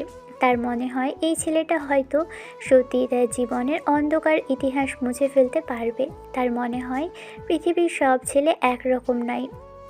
আপনি কথা বলছেন না কেন মায়া? আমি কি আপনার খুব কাছাকাছি চলে এসেছি? ভয় পাবেন না, আমি কথা দিচ্ছি আপনার সম্মতি ছাড়া আমি কোনো সীমায় পার করব না। আপনি শুধু আমার পাশে থাকুন। মায়া ফিরে তাকায়। তার চোখে এখন আর ভয় নেই, বরং এক অদ্ভুত আশ্বাস। সে মনে মনে বলে, প্রিন্স, তুমি কি পারবে আমার কলঙ্কিত অতীতটা মুছে দিতে? আমি যে তোমাকে অনেক ভালোবাসতে চাই, কিন্তু নিজেকে খুব অপবিত্র মনে হয়। মায়া আলতো করে ঘড়িটা নিজের হাতে পরে নেওয়ার চেষ্টা করে। প্রিন্স সাহায্য করতে এগিয়ে আসে। আর তাদের হাতের আঙুলগুলো হঠাৎ এক হয়ে যায়। প্রিন্স আর মায়া একসাথে রেডি হতে থাকে। প্রিন্সের পরনে কালো স্যুট। মায়া তখন আয়নার সামনে দাঁড়িয়ে নিজের হিজাবটা খুব সাবধানে পিন দিয়ে আটকাচ্ছে। সে কালো রঙের একটা লম্বা বোরখা আর হিজাব পরেছে, যাতে তার কেবল চোখ দুটো দেখা যায়। প্রিন্স মায়ার পাশে এসে দাঁড়ালো। তৈরি তো আপনি? ভয় পাওয়ার কিছুই নেই, আমি আছি সাথে। অফিসে গিয়ে আপনি শুধু আপনার কাজটুকু করবেন। আর হ্যাঁ, অফিসের ডেকোরাম অনুযায়ী আপনাকে এখন থেকে আমার পার্সোনাল অ্যাসিস্ট্যান্ট হিসেবে সবাই জানবে। আমি তৈরি, তবে আপনার অফিসের মানুষগুলো কি খুব বেশি করা? তারা কি আমাকে দেখে হাসাহাসি করবে? এই হিজাব পরা মেয়েটা কেন অফিসে আসলো? একদম না, আমার অফিসে মেধা আর কাজের মূল্যায়ন হয় সবার আগে, আর আমি তো আছি। চলুন বের হওয়া যায়। প্রিন্স আর মায়া একসাথে অফিসে এসে পৌঁছলো। অফিসে এসেই সে সবাইকে ডাকলো। অফিসের সব কর্মকর্তা আর কর্মচারীরা জড়ো হয়। সবাইকে শুভ সকাল। আজকে আমি আপনাদের নতুন একজনের সাথে পরিচয় করে দিতে চাই। তার নাম মায়া। আজ থেকে সে আমার পার্সোনাল অ্যাসিস্ট্যান্ট হিসেবে জয়েন করেছে। রিসেন্টলি আমাদের ইন্টারভিউ বোর্ডে মায়া সবার উপরে নম্বর পেয়েছে। তার মেধা আর দক্ষতা আমাদের বিজনেসে অনেক কাজে আসবে। আমি আশা করব আপনারা সবাই তাকে কাজে সহযোগিতা করবেন, তাকে অফিসের নিয়মকানুন বুঝতে সাহায্য করবেন। সবাই হাততালি দিয়ে মায়াকে স্বাগত জানায়। মায়া সবার দিকে তাকিয়ে একটু মাথা নোয়ালো। হিজাবের আড়ালে তার মুখটা দেখা না গেলেও তাই চোখের গভীরতা সবার নজর কাড়ে। ঠিক তখনই এগিয়ে আসে আয়ান। আয়ান প্রিন্সের সবচেয়ে ঘনিষ্ঠ বন্ধু আর এই অফিসের ম্যানেজার। আয়ান দেখতে বেশ সুপুরুষ। আরে প্রিন্স বন্ধু, কি খবর? নতুন পিএ নিয়োগ হয়ে গেল আর আমি জানলামই না। এই কি সেই মায়া যার কথা কাল বলেছিলে? আয়ন কথা বলতে বলতেই মায়ের খুব কাছে এসে দাঁড়ায়। সে তীক্ষ্ণ দৃষ্টিতে মায়ের চোখের দিকে তাকালো। মায়ের সেই টানা টানা কাজল কালো চোখ দুটো আয়নকে যেন সম্মোহন করে ফেলেছে। আয়ন এক মুহূর্তের জন্য স্তব্ধ হয়ে যায়। সে যেন পৃথিবীর সব সৌন্দর্য ওই এক জোড়া চোখেই দেখতে পায়। আয়ন প্রিন্সের কাছে এসে বলে, প্রিন্স, তোর অ্যাসিস্ট্যান্টের চোখ দুটো কি মারাত্মক সুন্দর রে। হ্যাঁ, আমি তো শেষ, জাস্ট প্রেমে পড়ে গেছি ওর চোখের। এই হিজাবটা খুলতে বল না একবার, পুরো মুখটা দেখতে খুব মন যাচ্ছে। এমন ডাগর ডাগর চোখ যার, তার মুখটা না জানি কত সুন্দর। কিরে বন্ধু, এমন মেয়ে কি কেবল তোর কপালেই জোটে? আমাকে একটু দেখাবি না? প্রিন্সের রাগ হয়। আয়নের এমন নির্লজ্জ কথা শুনে তার ভিতরে কেমন যে জেলাস ভাব আসে। কেউ মায়ের উপর এমন মন্তব্য করছে আর অফিসের সবার সামনে সে রাগ দেখাতে পারছে না। মায়া আয়নের কথাগুলো শুনেছে। তার মনে হয় সেই পুরুষদের নোংরা দৃষ্টিগুলো আবার তাকে ঘিরে ধরছে। মায়া মাথা নিচু করে নিল। আয়ান, বাজে কথা রাখ। মেয়েটা বাবার কথা মতো অফিসে এসেছে। সে এভাবেই হিজাবে থাকবে বলে জানিয়েছে। আমি কেবল বাবার অর্ডার পালন করলাম। আমাদের এখানে কাজের কথা হবে, ফালতু কথা নয়। যা, নিজের রুমে গিয়ে কাজ কর। আয়ন হাসে। সে প্রিন্সের কথা গায়েই মাখে না। সে মায়ের দিকে আরও এক পা এগিয়ে যায়। মায়ের খুব কাছে মুখ নিয়ে ফিস ফিস করে বলে, মায়া, আপনি কি জানেন আপনার চোখ দুটো বিশাল নীল সমুদ্রের মতো। আমি যদি একবার ওদের ডুব দিয়ে তবে আর উঠে আসতে পারবো না। এই হিজাবটা খুলুন না, আপনার সুন্দর মুখটা একবার দেখলে আমার দিনটা ধন্য হয়ে যেত। বিশ্বাস করুন, আমি আপনার প্রেমে পাগল হয়ে যাচ্ছি। মায়া কোনো উত্তর দেয় না। সে চুপ করে দাঁড়িয়ে থাকে। আয়ন আরও হাসে। তারপর আয়ন নিজের কেবিনের দিকে চলে যায়। প্রিন্স মায়ের অস্বস্তি বুঝতে পারে। সে মায়ের কাছে গিয়ে আস্তে করে বলে, মায়া, ওর কথায় কান দেবেন না। একটু এরকমই ফাজিল স্বভাবের, কিছু মনে করবেন না। ও কারো ক্ষতি করে না, তবে কথা একটু বেশি বলে। চলুন কেবিনে চলুন। মায়ের প্রিন্সের পিছন পিছন কেবিনে ঢোকে। তার বুকটা তখনও ধড়ফড় করছে। প্রিন্স নিজের ডেস্কে বসে ফাইল দেখতে থাকে। হঠাৎ করেই কেবিনের দরজা খুলে ভিতরে ঢোকে কয়েকজন সুন্দরী মেয়ে কলিগ। তারা সবাই বেশ আধুনিক পোশাক পরেছে। তারা প্রিন্সের খুব কাছে গিয়ে হাসাহাসি শুরু করে। আরে প্রিন্স স্যার, আপনি তো হঠাৎ করে জয়েন করালেন আমাদের নতুন পিএকে। আমাদের সাথে একটু গল্পই করলেন না আজ সকালে? আরে কাজে খুব ব্যস্ত ছিলাম তো। বসুন আপনারা। কি খবর আপনাদের? প্রজেক্ট কত দূর? স্যার, আপনার সাথে কফি খেতে ইচ্ছে করছে। কাল রাতেই আপনাকে কল করেছিলাম, কিন্তু আপনি তো বিজি ছিলেন। নিশ্চয়ই কোনো নতুন ডিল নিয়ে ভাবছিলেন। আজকে কিন্তু আমাদের সাথে কফি খেতে হবে। প্রিন্স মেয়েদের সাথে বেশ হেসে হেসে কথা বলতে থাকে। সে যেন ভুলেই গেছে মায়া ঠিক তার পাশেই দাঁড়িয়ে আছে। মায়া অবাক হয়ে প্রিন্সকে দেখছে। যে ছেলেটা কাল রাতে তাকে কত কথা বলছিল, সে আজ অন্য মেয়েদের সামনে এত বেশি ফ্রি। মায়ের ভিতরে হঠাৎ রাগের আভা ফুটে ওঠে। তার মনে হচ্ছে সে এখন হিংসেই জ্বলে যাচ্ছে। প্রিন্স যখন হাসি মুখে মেয়েদের সাথে মজা করছে, মায়া তখন নিজের হাত মোচড়াচ্ছে। মেয়েগুলো চলে যাওয়ার পর প্রিন্স নিজের কাজে মন দেয়। মায়া হুট করে প্রিন্সের টেবিলের সামনে গিয়ে দাঁড়ালো। তোমার কি কোনো সমস্যা হচ্ছে প্রিন্স? তুমি কি এখানে কাজ করতে এসেছো নাকি মেয়েদের সাথে ডেট করতে এসেছো? অফিসে এসে এসব করো বুঝি? প্রিন্স অবাক হয়ে ল্যাপটপ থেকে মুখ তোলে। সে মায়াকে এমন রাগ নিয়ে কথা বলতে দেখেনি। সে ঘাবড়ে যায়। কোন সব? আমি কি করলাম? আমি তো জাস্ট কাজ করছি, এতে রাগের কি আছে? কাজ? কফি খেতে যাওয়া কাজ? ওই মেয়েটার সাথে হেসে হেসে গল্প করা বড় কাজ? আর তোমার অফিসে এত সুন্দরী মেয়েরা কেন? ছেলে কর্মচারী এত কম কেন? হ্যাঁ, অফিসে এসে কি কেবল মেয়েদের সাথেই ঘুরতে যাও নাকি তুমি? মেয়েদের সাথে বসে তো দেখি মুখের হাসিই তো থামছে না তোমার। আমাকে দেখে তো একবার ওইভাবে হাসো না। প্রিন্স অবাক হয়েছে, তবে মনে মনে মজা পেল। মায়া যে তাকে নিয়ে জেলাস হচ্ছে এটা তার কাছে ভালো লাগে, কিন্তু সে গম্ভীর হওয়ার ভান করে। আরে না না না, এসব কি বলেন আপনি? ওরা অনেক ভালো কলিগ, আর বিজনেস ফিল্ডের সবার সাথে হাসি মুখে কথা বলতে হয়। তবে আপনি এসব কথা বলছেন কেন এখন? এসব কথা তো বাড়িতে গিয়ে বলার কথা। আপনি না শর্ত দিয়েছিলেন যে অফিসে কোনো পার্সোনাল কথা হবে না? তবে এখন এইসব কেন? যান এখন আয়নের কাছে যান, ওনার কাছে একটা সাদা ফাইল আছে, নিয়ে আসুন। বলবেন আমেরিকার ক্লায়েন্টের ফাইল, 4 তলার 5 নম্বর রুম। যান জলদি। মায়া হঠাৎ করে বুঝতে পারে সে নিজের দেওয়া শর্ত নিজেই ভেঙে ফেলেছে। সে লজ্জিত হয়। সে আর কোনো কথা না বাড়িয়ে কটকট করে কেবিন থেকে বেরিয়ে গেল। মায়া লিফট দিয়ে 4 তলায় যায়। আয়নের রুমের সামনে দাঁড়িয়ে সে লম্বা এক নিঃশ্বাস নেয়। দরজা নক করে ভিতরে ঢুকতেই দেখে আয়ন নিজের চেয়ারে 2 পা তুলে আয়েশ করে বসে আছে। মায়াকে দেখেই আয়ন এক লাফে উঠে দাঁড়ায়। ও মাই গড, আমার স্বপ্নে দেখা পরী তো দেখি নিজেই আমার রুমে চলে এসেছে। বসুন বসুন মায়া, কি ভাগ্য আমার, আমার রুমে চাঁদের আলো এসে পড়লো আজ। আমি আমেরিকার ক্লায়েন্টের সাদা ফাইলটা নিতে এসেছি। আপনি কি ফাইলটা দেবেন? প্রিন্স স্যার পাঠিয়েছেন, জলদি দিন, আমার অনেক কাজ আছে। আয়ন মায়ের খুব কাছে এসে টেবিলের উপর ঝুঁকে পড়ে। তারপর বলে, এত তাড়া কিসের মায়া, ফাইল তো দেবই, কিন্তু তার আগে একটু কথা তো বলুন। আপনার ওই চোখ দুটো থেকে আমি দৃষ্টি সরাতে পারছি না। আপনি কি জানেন আপনার চোখের জন্য আমি আজকে সারা রাত ঘুমাতে পারবো না।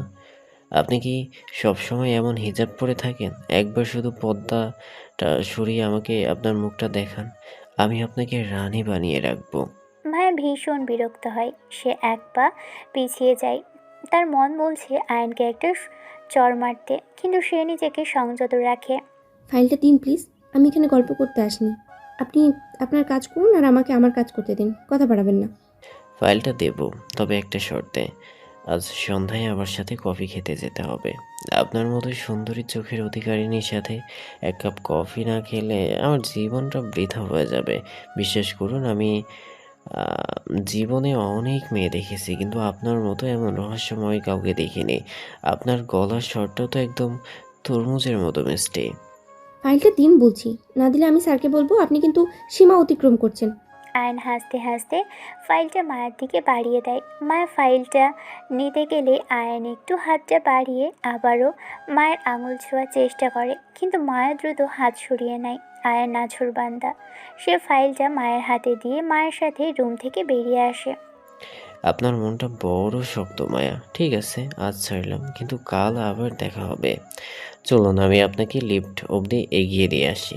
আপনার চোখের প্রেমে আমি তো মাতাল হয়ে গেছি। এই চোখ দুটো যেন আমাকে সারা দিন তাড়া করে বেড়ায়।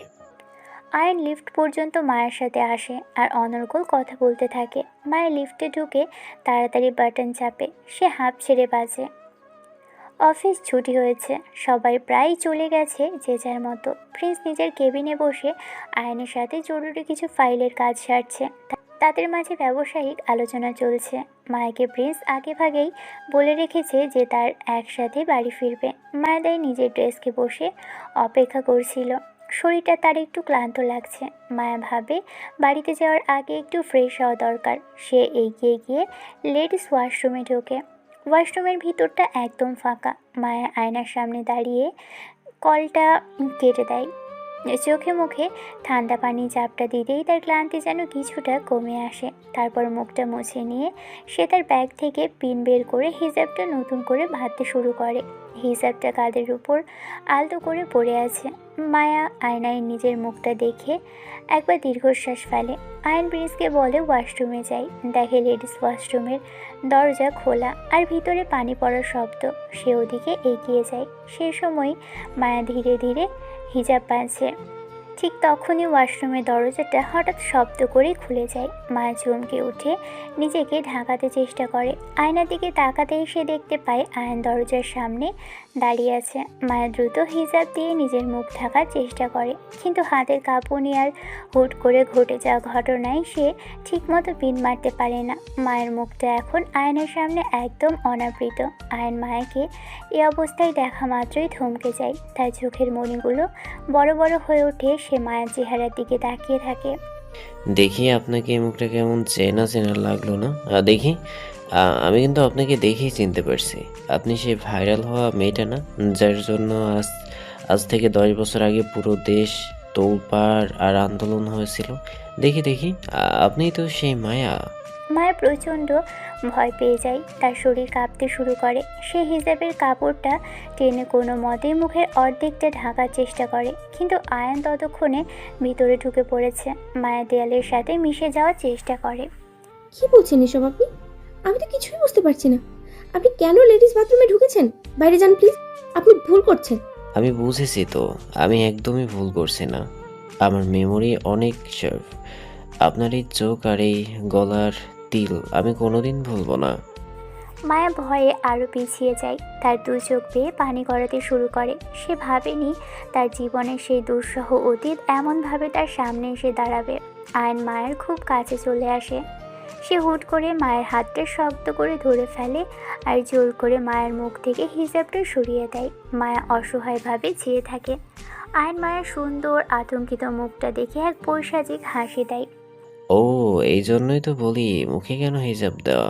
10 বছর আগে সেই মেয়েটি ইস কি সুন্দরী না ছিল তখন, আর এখন দেখলেই তো আমারও লোভ লেগে যাচ্ছে তোমার প্রতি। কি সুন্দর গাল, আর সেদিনের পর কি বডি ফিটনেস হয়েছে, তাই না?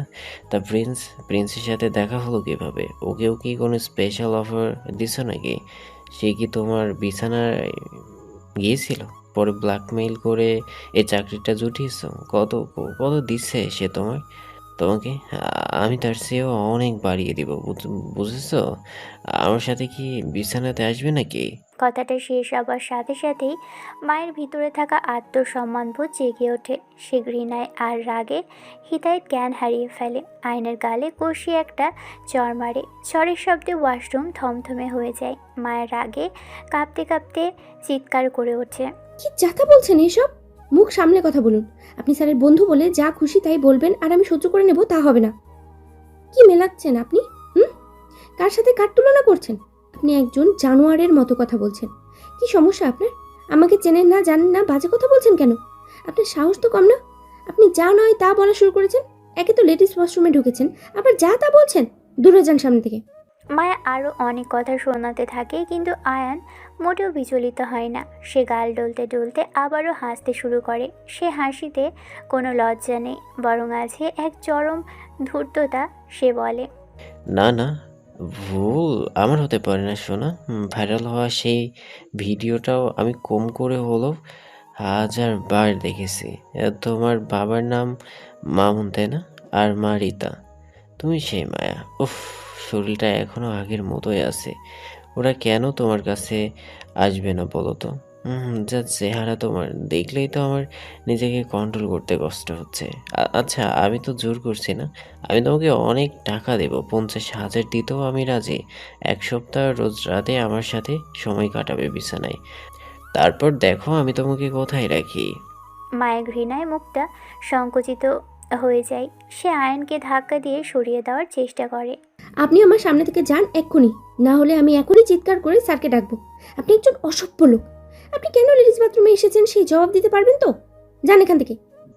না না সোনা, এইভাবে বললে তো আমি যাব না। দাঁড়াও, তোমাকে একটা জিনিস দেখাচ্ছি, তাহলেই বুঝবে কার সাথে কথা বলছো।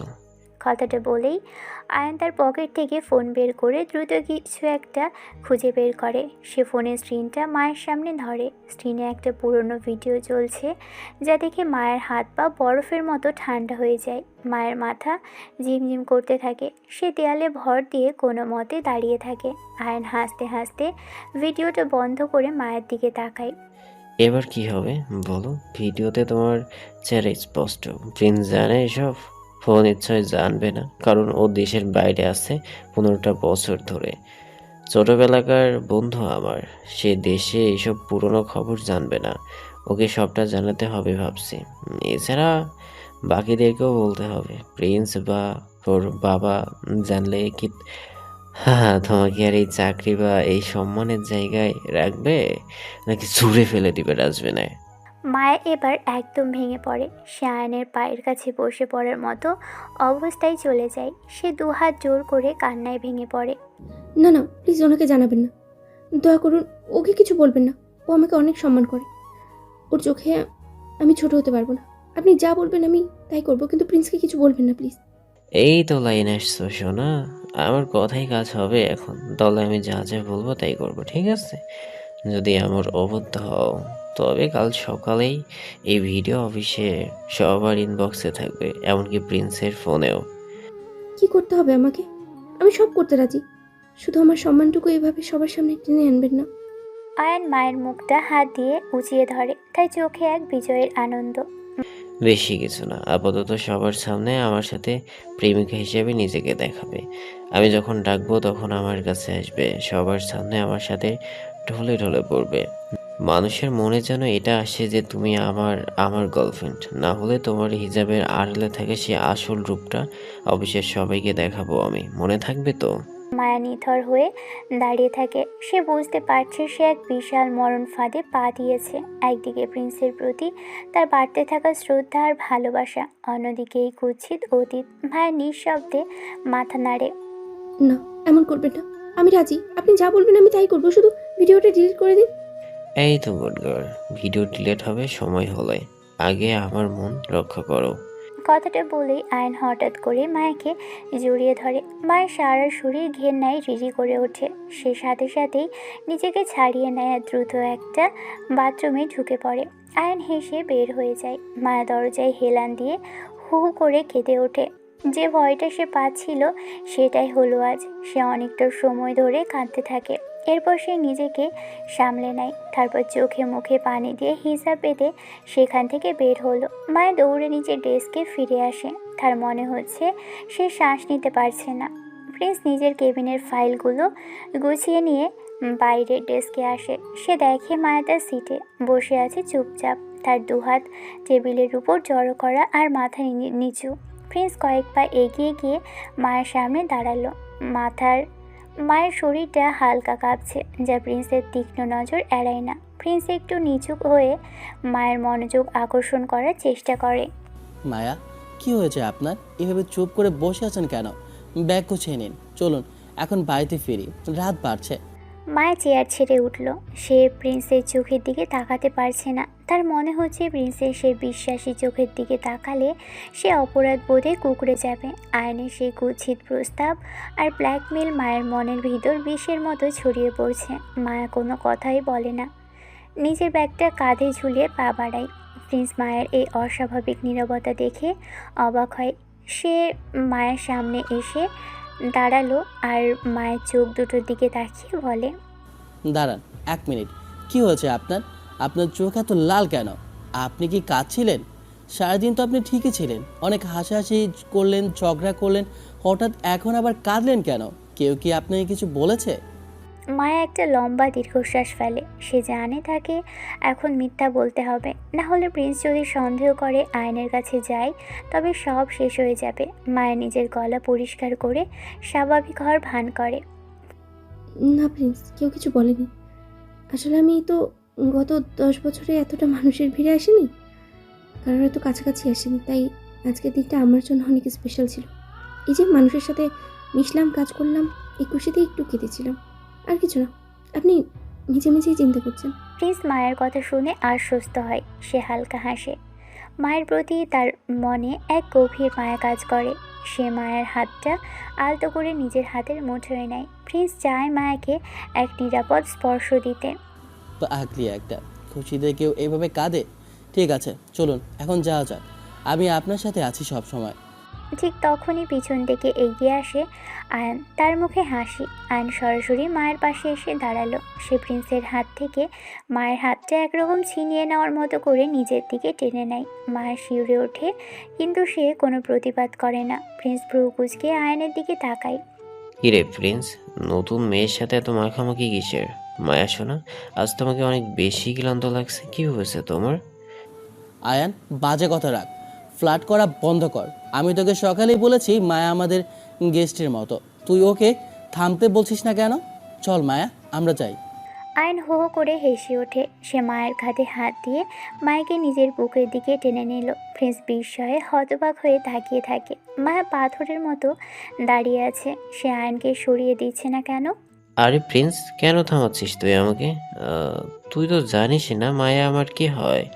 ও তো আমার অনেক পুরনো প্রেমিকা, ও আমার গার্লফ্রেন্ড হয়, তাই না মায়া? বলো না তোমার স্যারকে আমাদের সম্পর্কের কথা। আয়নের মুখ থেকে কথাটা শোনা মাত্রই প্রিন্সের বুকের ভিতরটা হঠাৎ করে এক তীব্র যন্ত্রণায় কেঁপে ওঠে। তার মনে হয় পায়ের তলার মাটি সরে যাচ্ছে।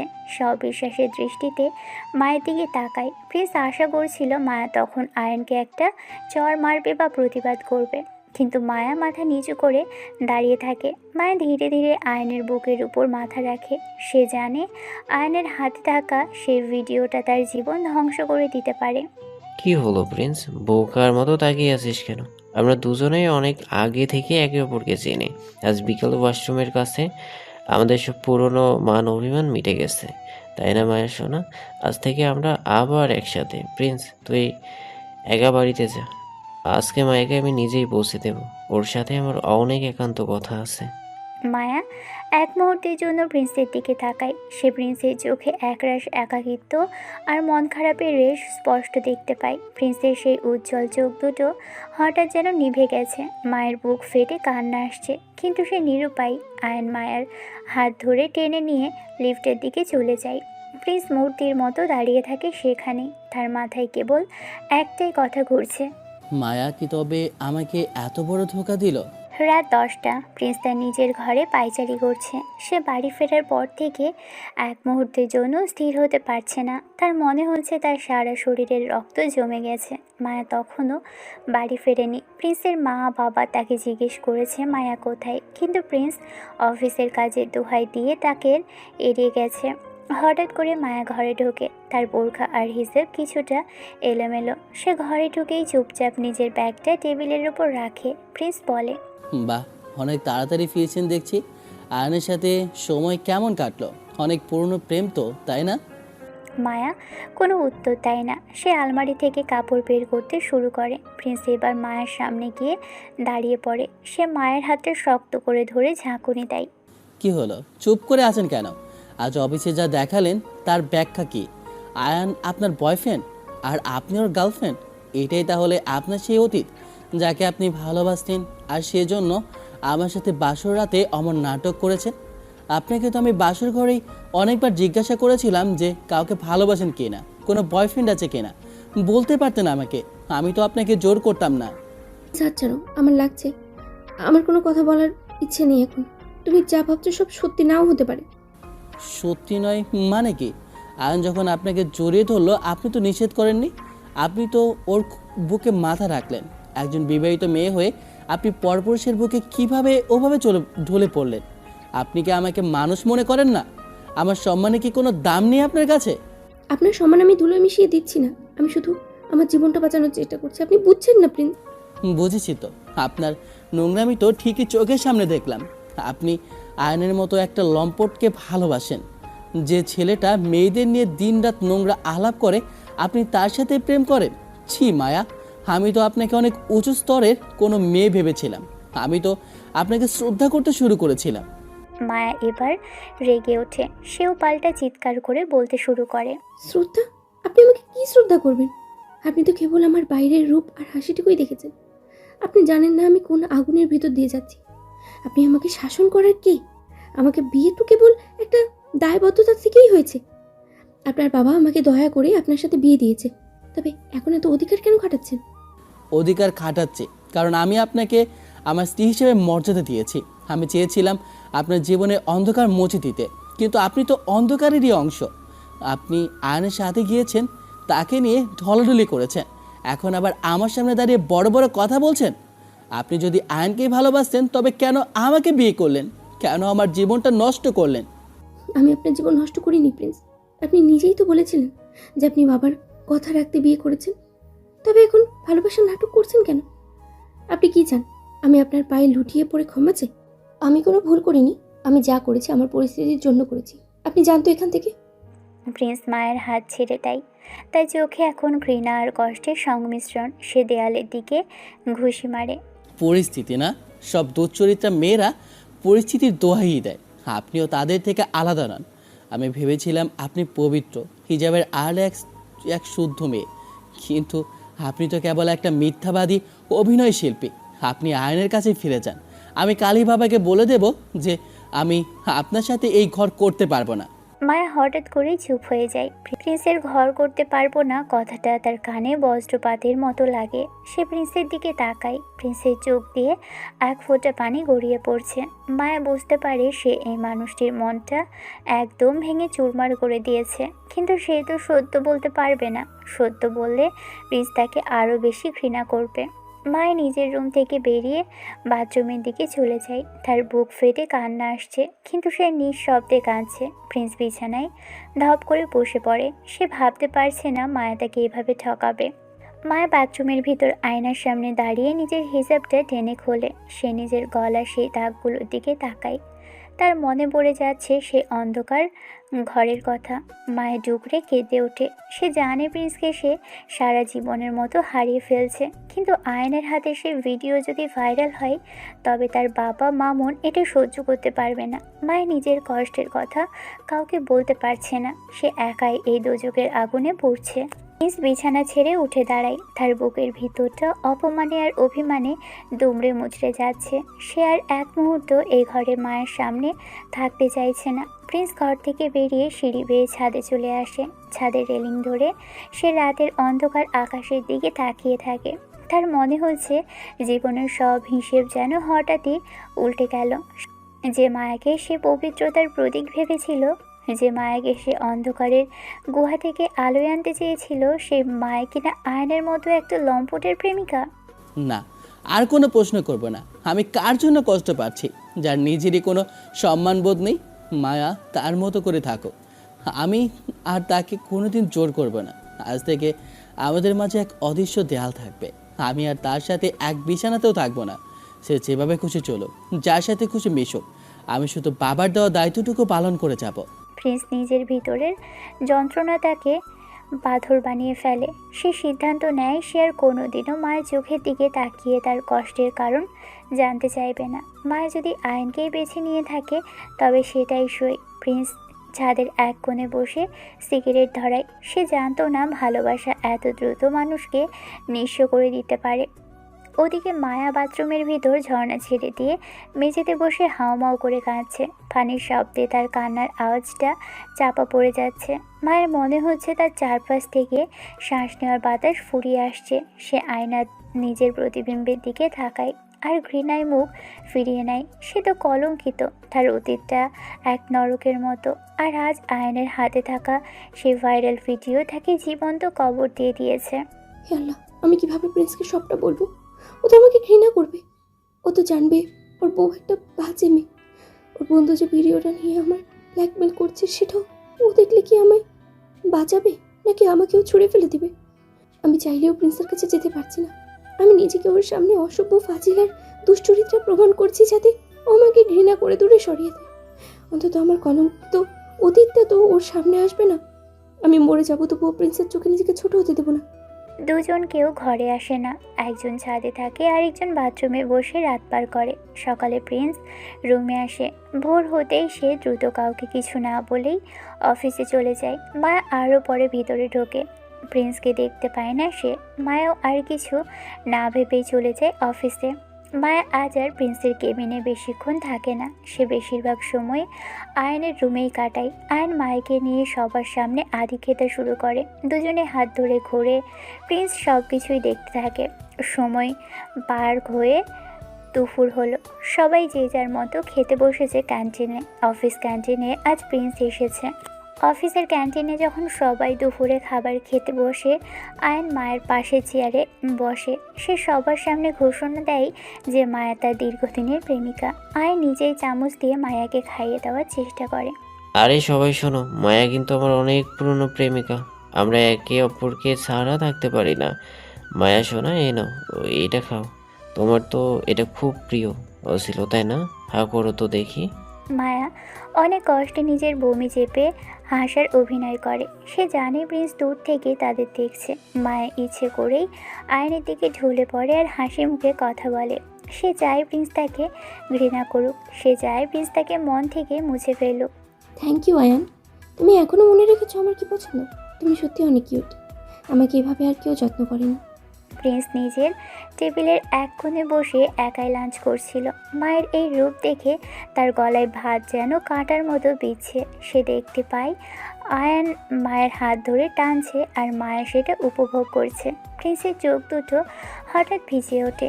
সে দ্রুত নিজের মুখটা লুকিয়ে নেয় যাতে কেউ তার চোখের পানি দেখতে না পায়। তার বুকটা ভেঙে চৌচির হয়ে যাচ্ছে।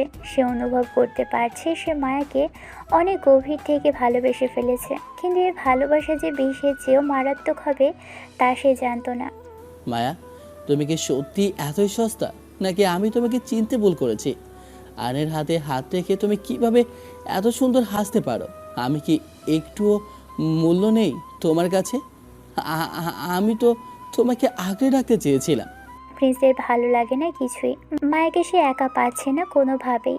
হঠাৎ দেখে মায়া তার কেবিনে বসে আছে। প্রিন্স যায়। টেবিলের উপর মাথা রেখে বসে আছে মায়া।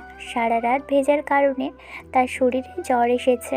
চোখ আধা বোঝা, কপাল গরম, তবুও সে কাউকে কিছুই বুঝতে দেয় না। ঠিক তখনই দরজাটা আস্তে করে খুলে ভিতরে ঢুকে প্রিন্স।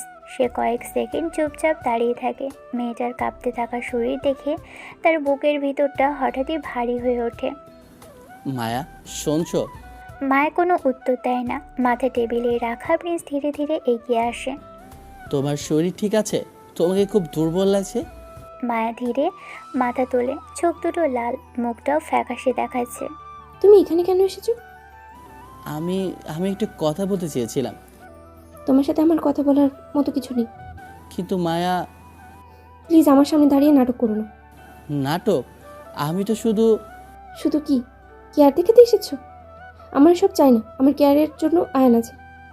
আমি সত্যি তোমার জন্য চিন্তা করি। আমার মনে হচ্ছে আয়ন তোমার জন্য ঠিক না। ও প্লিজ, এই সস্তা ডায়লগগুলো অন্য কাউকে গিয়ে বলো। প্রিন্স কিছুক্ষণ চুপ করে থাকে। সে কি করবে বা বলবে বুঝতে পারছে না। সে কেনই বা এসেছে সেটাও বুঝতে পারছে না। সে বলে, তোমাকে দেখে মনে হলো তুমি অসুস্থ, তোমার জ্বর হয়েছে, তাই না? সেটা তোমার জানার দরকার নেই। প্লিজ এখান থেকে যাও। আমার তোমাকে ভালো লাগে না। আমি তো বললাম আমাদের বিয়েটা হয়েছে কেবল দায়িত্ববোধ থেকেই হয়েছে। তুমি হয়তো জানো না, তোমার বাবার জন্য আমার বাবার জীবন দিতে প্রস্তুত ছিল। তোমার বাবার ফ্যাক্টরিতে আগুন লাগে, তোমার বাবা সেখানে আটকা পড়ে। বাবা এসে তখন 5 বছর হয়েছে তোমাদের অফিসে চাকরি করছে। আমার বাবা তোমার বাবাকে বাঁচিয়েছিল। বাঁচাতে গিয়ে বাবার ডান পাশটা পড়ে যায়। বাবা প্যারালাইজড হয়েছিল। তাই তোমার বাবা আমার পরিবারের দায়িত্ব নেয়। এই জন্য আমার মতো বাজে মেয়ের সাথে তোমার বিয়ে হয়েছে, বুঝেছো? এখন বলো কি বলতে এসেছো? না, আমি শুধু শুধু শুধু তোমার এই শুধু শব্দটা শুনতে না বিরক্ত লাগছে আমার। প্রিন্স চমকে ওঠে। তার বাবার কথা মনে পড়ে। তাহলে এসব কিছু ওর বাবা চেয়েছে বলেই হয়েছে? তবে বিয়েটা হয়েছে তাদের নাকি? প্রিন্স বলে, মায়া, তুমি চাইলে আমাকে অপমান করতে পারো, কিন্তু অন্তত নিজের শরীরের খেয়াল রাখো। ওয়াও, কি দারুণ কেয়ার। একটা কথা বলি, বলো। তোমাকে দেখলে আমার বিরক্ত লাগে। কেন? মায়া কোনো কথা বলে না। প্রিন্স চুপ করে দাঁড়িয়ে থাকে। কিছু সময় পর প্রিন্স বলে, মায়া শুনুন, আমাদের এই সম্পর্কটা আর টেনে নেওয়ার কোনো মানে হয় না। আমি সিদ্ধান্ত নিয়েছি আমি আপনাকে ডিভোর্স দেব। আপনি তো আয়নকে ভালোবাসেন, তাই না? তবে আমার সাথে এই বিয়ের বন্ধনে থেকে নিজের আর আমার সময় নষ্ট করার দরকার নেই। আমি শেষবারের মতো আপনাকে আমার মনের কিছু কথা বলতে চাই। তারপর আমি আর কোনোদিন আপনার সামনেও আসবো না, আপনাকে কোনো অধিকারও দেখাবো না। মায়া হঠাৎ থমকে যায়। ডিভোর্সের কথা শুনে তার পায়ের তলার মাটি সরে গেল। সে স্থির হয়ে দাঁড়িয়ে থাকে, কিন্তু তার মুখে সেই অবহেলার ভাবটা বজায় রাখে। বাহ, বেশ তো। ডিভোর্স দিয়ে দিলেই সব সব ঝামেলা শেষ। তোমার অনেক দায় মুক্তি হবে, তাই না? তা হঠাৎ ডিভোর্সের কথা আসছে কেন? তুমি কি মুক্তি চাও? মুক্তি আমি চাই না মায়া, মুক্তি আপনি চান। আমি শুধু আপনাকে আপনার পছন্দের মানুষের কাছে যাওয়ার সুযোগ করে দিয়েছি। আমি জানি না কেন আপনি এমন করছেন, কিন্তু আমি সত্যি আপনাকে শ্রদ্ধা করতাম। আপনাকে আমি ভালোবেসে ফেলেছিলাম মায়া, কিন্তু আপনি সেই ভালোবাসার যোগ্য নন। মায়া অট্ট হাসি দেয়। তার হাসিতে এক তীব্র অবজ্ঞা আর বিষাদ মেশানো। সে প্রিন্সের দিকে তাকিয়ে তাচ্ছিল্যের স্বরে কথা শোনাতে থাকে। ভালোবাসা? আপনার ভালোবাসা আমি চাই না প্রিন্স। আপনি কেন বারবার আমার কাছে আসছেন? কেন আমাকে এত গুরুত্ব দিচ্ছেন? আমি কি আপনার কাছে অধিকার চেয়েছি? অফিসে এসে সব নাটক বন্ধ করুন। আপনার এই দরদ দেখলে না আমার হাসি পাচ্ছে। আপনি নিজেকে কি মনে করেন? বড় উদ্ধারকর্তা? আমাকে উদ্ধার করার দরকার নেই আপনার। আমাকে আমার মতো থাকতে দিন। আমাকে আর অধিকার দেখাতে আসবেন না। প্রিন্স মায়ার এই রূঢ় কথাগুলো শুনে স্তব্ধ হয়ে যায়। সে ভাবতেও পারেনি মায়া তাকে এতটা অপমান করবে। প্রিন্সের চোখ দিয়ে পানি গড়িয়ে পড়ে। সে কাঁপা গলায় বলে, ঠিক আছে মায়া, আর কোনোদিন আপনার কাছেও আসবো না। কালই আমি উকিলের সাথে কথা বলবো। আপনার স্বাধীনতার পথে আমি আর বাধা হব না। আপনি আয়নের সাথেই সুখে থাকুন। আমি শুধু চেয়েছিলাম আপনার চোখে সেই ভয়টা দূর করতে, কিন্তু আপনি তো ভয় নয়, বরং ঘৃণা বুকে নিয়ে চলেন। হ্যাঁ, ঘৃণা করি আমি পুরুষ জাতকে, ঘৃণা করি সব ছেলেদেরকে। আপনার এই গুরুত্ব দেওয়াটা না আমার কাছে বোঝা মনে হচ্ছে। আপনি যত দ্রুত আমাকে ছেড়ে দিবেন ততই আমার মঙ্গল। এখন যান আমার সামনে থেকে। আপনার মুখ দেখলেই আমার অস্বস্তি লাগে। প্রিন্স আর কথা না বাড়িয়ে কেবিন থেকে বেরিয়ে যায়। সে দ্রুত হেঁটে নিচে নেমে আসে। তার মনে হচ্ছে সে এই পৃথিবীতে একদম একা। ওদিকে মায়া কেবিনের ভিতরে দাঁড়িয়ে হাউমাউ করে কেঁদে ওঠে। সে চেয়ার ধরে বসে পড়ে। সে জানে সে প্রিন্সকে অনেক বড় আঘাত দিয়েছে, কিন্তু তাছাড়া আর কোনো পথ ছিল না। আয়ান যদি তাকে না ছাড়ে তবে প্রিন্সের সম্মান নষ্ট হবে। মায়া নিজেকে উৎসর্গ করে দিচ্ছে প্রিন্সের মান বাঁচানোর জন্য। আমাকে ক্ষমা করো প্রিন্স। আমি তোমাকে অবহেলা করেছি যাতে তুমি আমাকে ভুল বুঝো। আমি তোমার যোগ্য নই। আমি এক কলঙ্কিত নারী। আমি নিজেকে তোমার পাশে ভাবতেই পারি না। তোমাকে দূরে ঠেলে দেওয়া ছাড়া আমার আর কোনো উপায় নেই। আমার এই অবহেলাগুলো আসলে তোমাকে ভালোবাসার এক চরম আত্মত্যাগ। রাত বাড়ে। মায়া বাড়ি ফিরে দেখে প্রিন্স সোফায় শুয়ে আছে। সে মায়ের দিকে একবারও তাকায় না। প্রিন্স সোফা থেকে উঠে দাঁড়িয়ে মায়ের সামনে এসে দাঁড়ালো, তারপর বলে, শোনেন, এভাবে ভদ্র করে কোনো মেয়ে রাতে এত দেরিতে বাড়ি ফেরে না। তার উপর আপনি এই বাড়ির বিবাহিত স্ত্রী। আপনি পরপুরুষের সাথে রাত কাটিয়ে এ বাড়িতে ঢুকবেন আর আমি সেটা সহ্য করব, এমন ভাবার কোনো কারণ নেই। তাই আপনি এখন থেকে এই বাড়িতে না থেকে নিজের বাড়িতে গিয়ে থাকবেন। চাকরি আপনার থাকবে, তাতে আমার কোনো সমস্যা নেই। আপনি নিজের বাবার সাথে গিয়ে থাকবেন। সেখানে যা ইচ্ছা করবেন, আপনি যার সাথে খুশি রাত কাটাবেন, কিন্তু এই বাড়িতে থেকে রাত বেরাত বাইরে আড্ডা দিয়ে ঘরে ফিরবেন না। নোংরামি সহ্য করার ক্ষমতা আমার নেই। আমি আমার বাবা মাকে আর মিথ্যা বলতে পারবো না। মায়া কোনো উত্তর দেয় না। সে শুধু বড় বড় চোখ করে প্রিন্সের দিকে তাকিয়ে থাকে।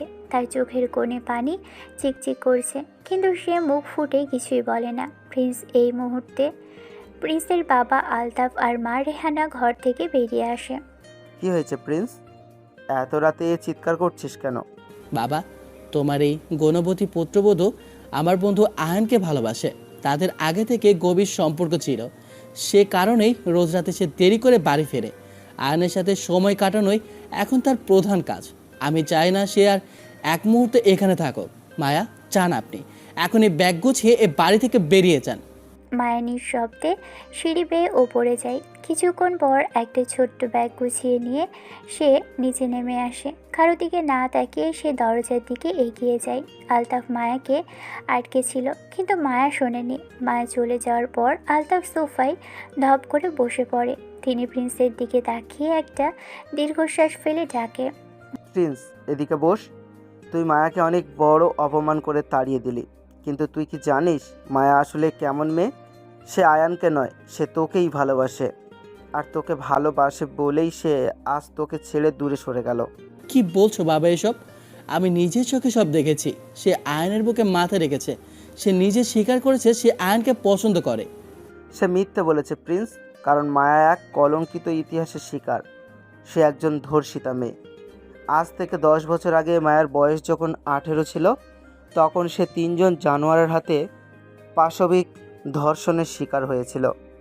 সেবার দেশে ইলেকশন ছিল। ইলেকশনে বিরোধী দল জয়লাভ করার পর এলাকা জুড়ে তাণ্ডব শুরু করে। ওরা মায়াদের বাড়িতে ঢুকে ডাকাতি করে, তারপর মায়ার সামনেই ওর মাকে ধর্ষণ করে। আর মায়াকে সারা রাত ধরে 3 জন মিলে নির্যাতন চালায়। সেই আঘাতেই মায়ার মা মারা যায়। প্রিন্স বরফের মতো জমে যায়, তার হাত পা অবশ হয়ে আসছে। আলতাফ সাহেব বলে, ওই পশুরা মায়ার ধর্ষণের ভিডিও করে সেটা ইন্টারনেটে ভাইরাল করে দিয়েছিল। মায়াকে নিয়ে তখন সারা দেশে আন্দোলন হয়েছিল। ধর্ষণকারীদের শাস্তি হয়েছিল ঠিকই, কিন্তু মায়ার জীবনটা তছনছ হয়ে যায়। ওরা এলাকা ছেড়ে চলে আসে। আমার অফিসে তখন মামুন জয়েন করে। মায়ের এই হিজাব পরা, মানুষের সামনে না আসা, এসবই ছিল সেই বিশাল ক্ষত ঢাকার চেষ্টা।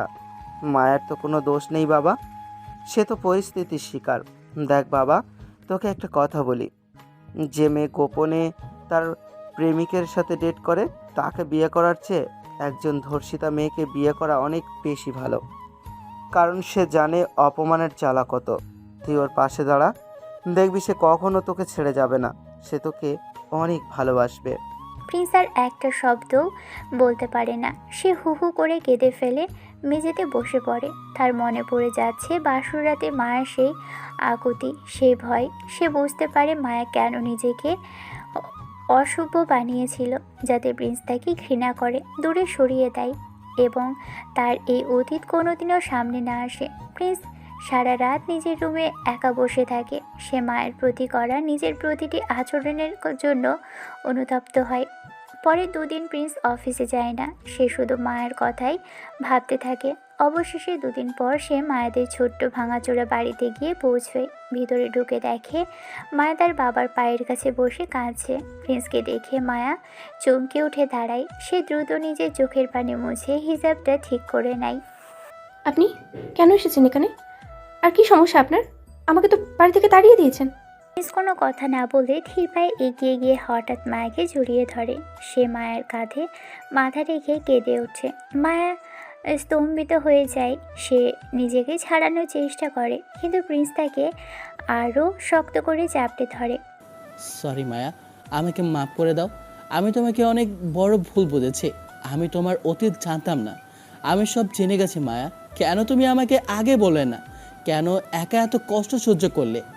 মায়া স্থির হয়ে দাঁড়িয়ে থাকে, তার চোখ দিয়েও পানি গড়িয়ে পড়ে। সে তার ছেলের স্বরে বলে, কী হলো? এখন কি আমার প্রতি করুণা করতে এসেছেন? দয়া দেখাতে এসেছেন তো? লাগবে না আপনার দয়া। আমি কলঙ্কিত, আমি ধর্ষিতা, এটি তো সত্যি। আপনি এখন মহান সাজার চেষ্টা করবেন না, আমাকে আমার মতো থাকতে দিন। এটা করুণা নয় মায়া, এটা আমার সত্যিই ভালোবাসা। আমি তোমাকে তোমার আত্মা দিয়ে ভালোবাসি, শরীর দিয়ে নয়। তুমি কি আমাকে একবার ক্ষমা করে আমার সাথে ফিরে যাবে না? মায়া প্রিন্সের চোখের দিকে তাকায়। সেখানে কোনো ঘৃণা নেই, কোনো অবজ্ঞা নেই, আছে শুধু এক গভীর আশ্রয়। মায়ের ডুক রেখে দিয়ে উঠে প্রিন্সের বুকে মুখ লুকিয়ে। সে বুঝতে পারে তার দীর্ঘ 10 বছরের একাকিত্বের অবসান হতে চলেছে। প্রিন্স তাকে পরম মমতায় আগলে রাখে। চলো মায়া, বাড়িতে চলো। বাবা মা তোমার জন্য অপেক্ষা করছে। আমি তোমাকে কথা দিচ্ছি, পৃথিবীর কোনো শক্তি আর তোমাকে আমার কাছ থেকে আলাদা করতে পারবে না। আমি তোমার কলঙ্ক ধুয়ে দেব আমার ভালোবাসা দিয়ে। কিন্তু প্রিন্স, আমার যেটার ভিডিও আয়নের কাছে আছে, আয়ন আমাকে ব্ল্যাকমেল করে। কি? তুমি আমাকে আগে বলোনি কেন? আয়নকে তো আমি মেরেই ফেলবো। আমি ভয় পেয়েছিলাম সব কিছু নিয়ে। যদি ভুল বুঝো, মাফ করে দাও প্রিন্স। আমি তোমাকে এখন থেকে সব বলবো। চলো এখন। প্রিন্স মায়ের হাত শক্ত করে ধরে অফিসের ভিতরে ঢোকে। পিছনে পুলিশ। অফিসের প্রতিটি কর্মচারী নিজের কাজ ফেলে হাঁ করে তাকিয়ে থাকে, কারণ মায়াকে দেখে তারা চিনতে পারছে মায়ের মুখে আজ হিজাব নেই। প্রিন্স অফিসের ঠিক মাঝখানে এসে দাঁড়ায় এবং সবাইকে উদ্দেশ্য করে বলতে থাকে, সবাই আমার কথা মন দিয়ে শোনো। আজ আপনাদের সামনে আমি একটি সত্য পরিষ্কার করতে চাই। আমার পাশে দাঁড়িয়ে থাকা এই মেয়েটি কেবল আমার পার্সোনাল অ্যাসিস্ট্যান্ট নয়, সে আমার বৈধ এবং বিবাহিত স্ত্রী। তার নাম মায়া। তার দিকে যদি আজকের পর থেকে কেউ কোনো নজরে তাকায় বা আড়ালে কোনো কথা বলার সাহস দেখায়, তবে তার কপালে চরম দুঃখ আছে। আপনারা হয়তো ওর অতীত নিয়ে চর্চা করতে ভালোবাসবেন। হ্যাঁ, ও ধর্ষিতা ছিল, তাতে কি হয়েছে? অন্তত আপনাদের মতো কিছু ভদ্র সেজে থাকা মেয়ের মতো তো নয়, যারা সুযোগ পেলে বয়ফ্রেন্ডের সাথে হোটেলের রুমে গিয়ে সময় কাটায় আর দিনের আলোয় সতী সেজে ঘোরে। তারাই আসল জঘন্য আর নোংরা। তাদেরটা প্রকাশ পায় না বলেই তারা সাধু। মায়া পবিত্র, কারণ তার মনটা কুৎসিত নয়। সবাই বুঝতে পারছেন তো?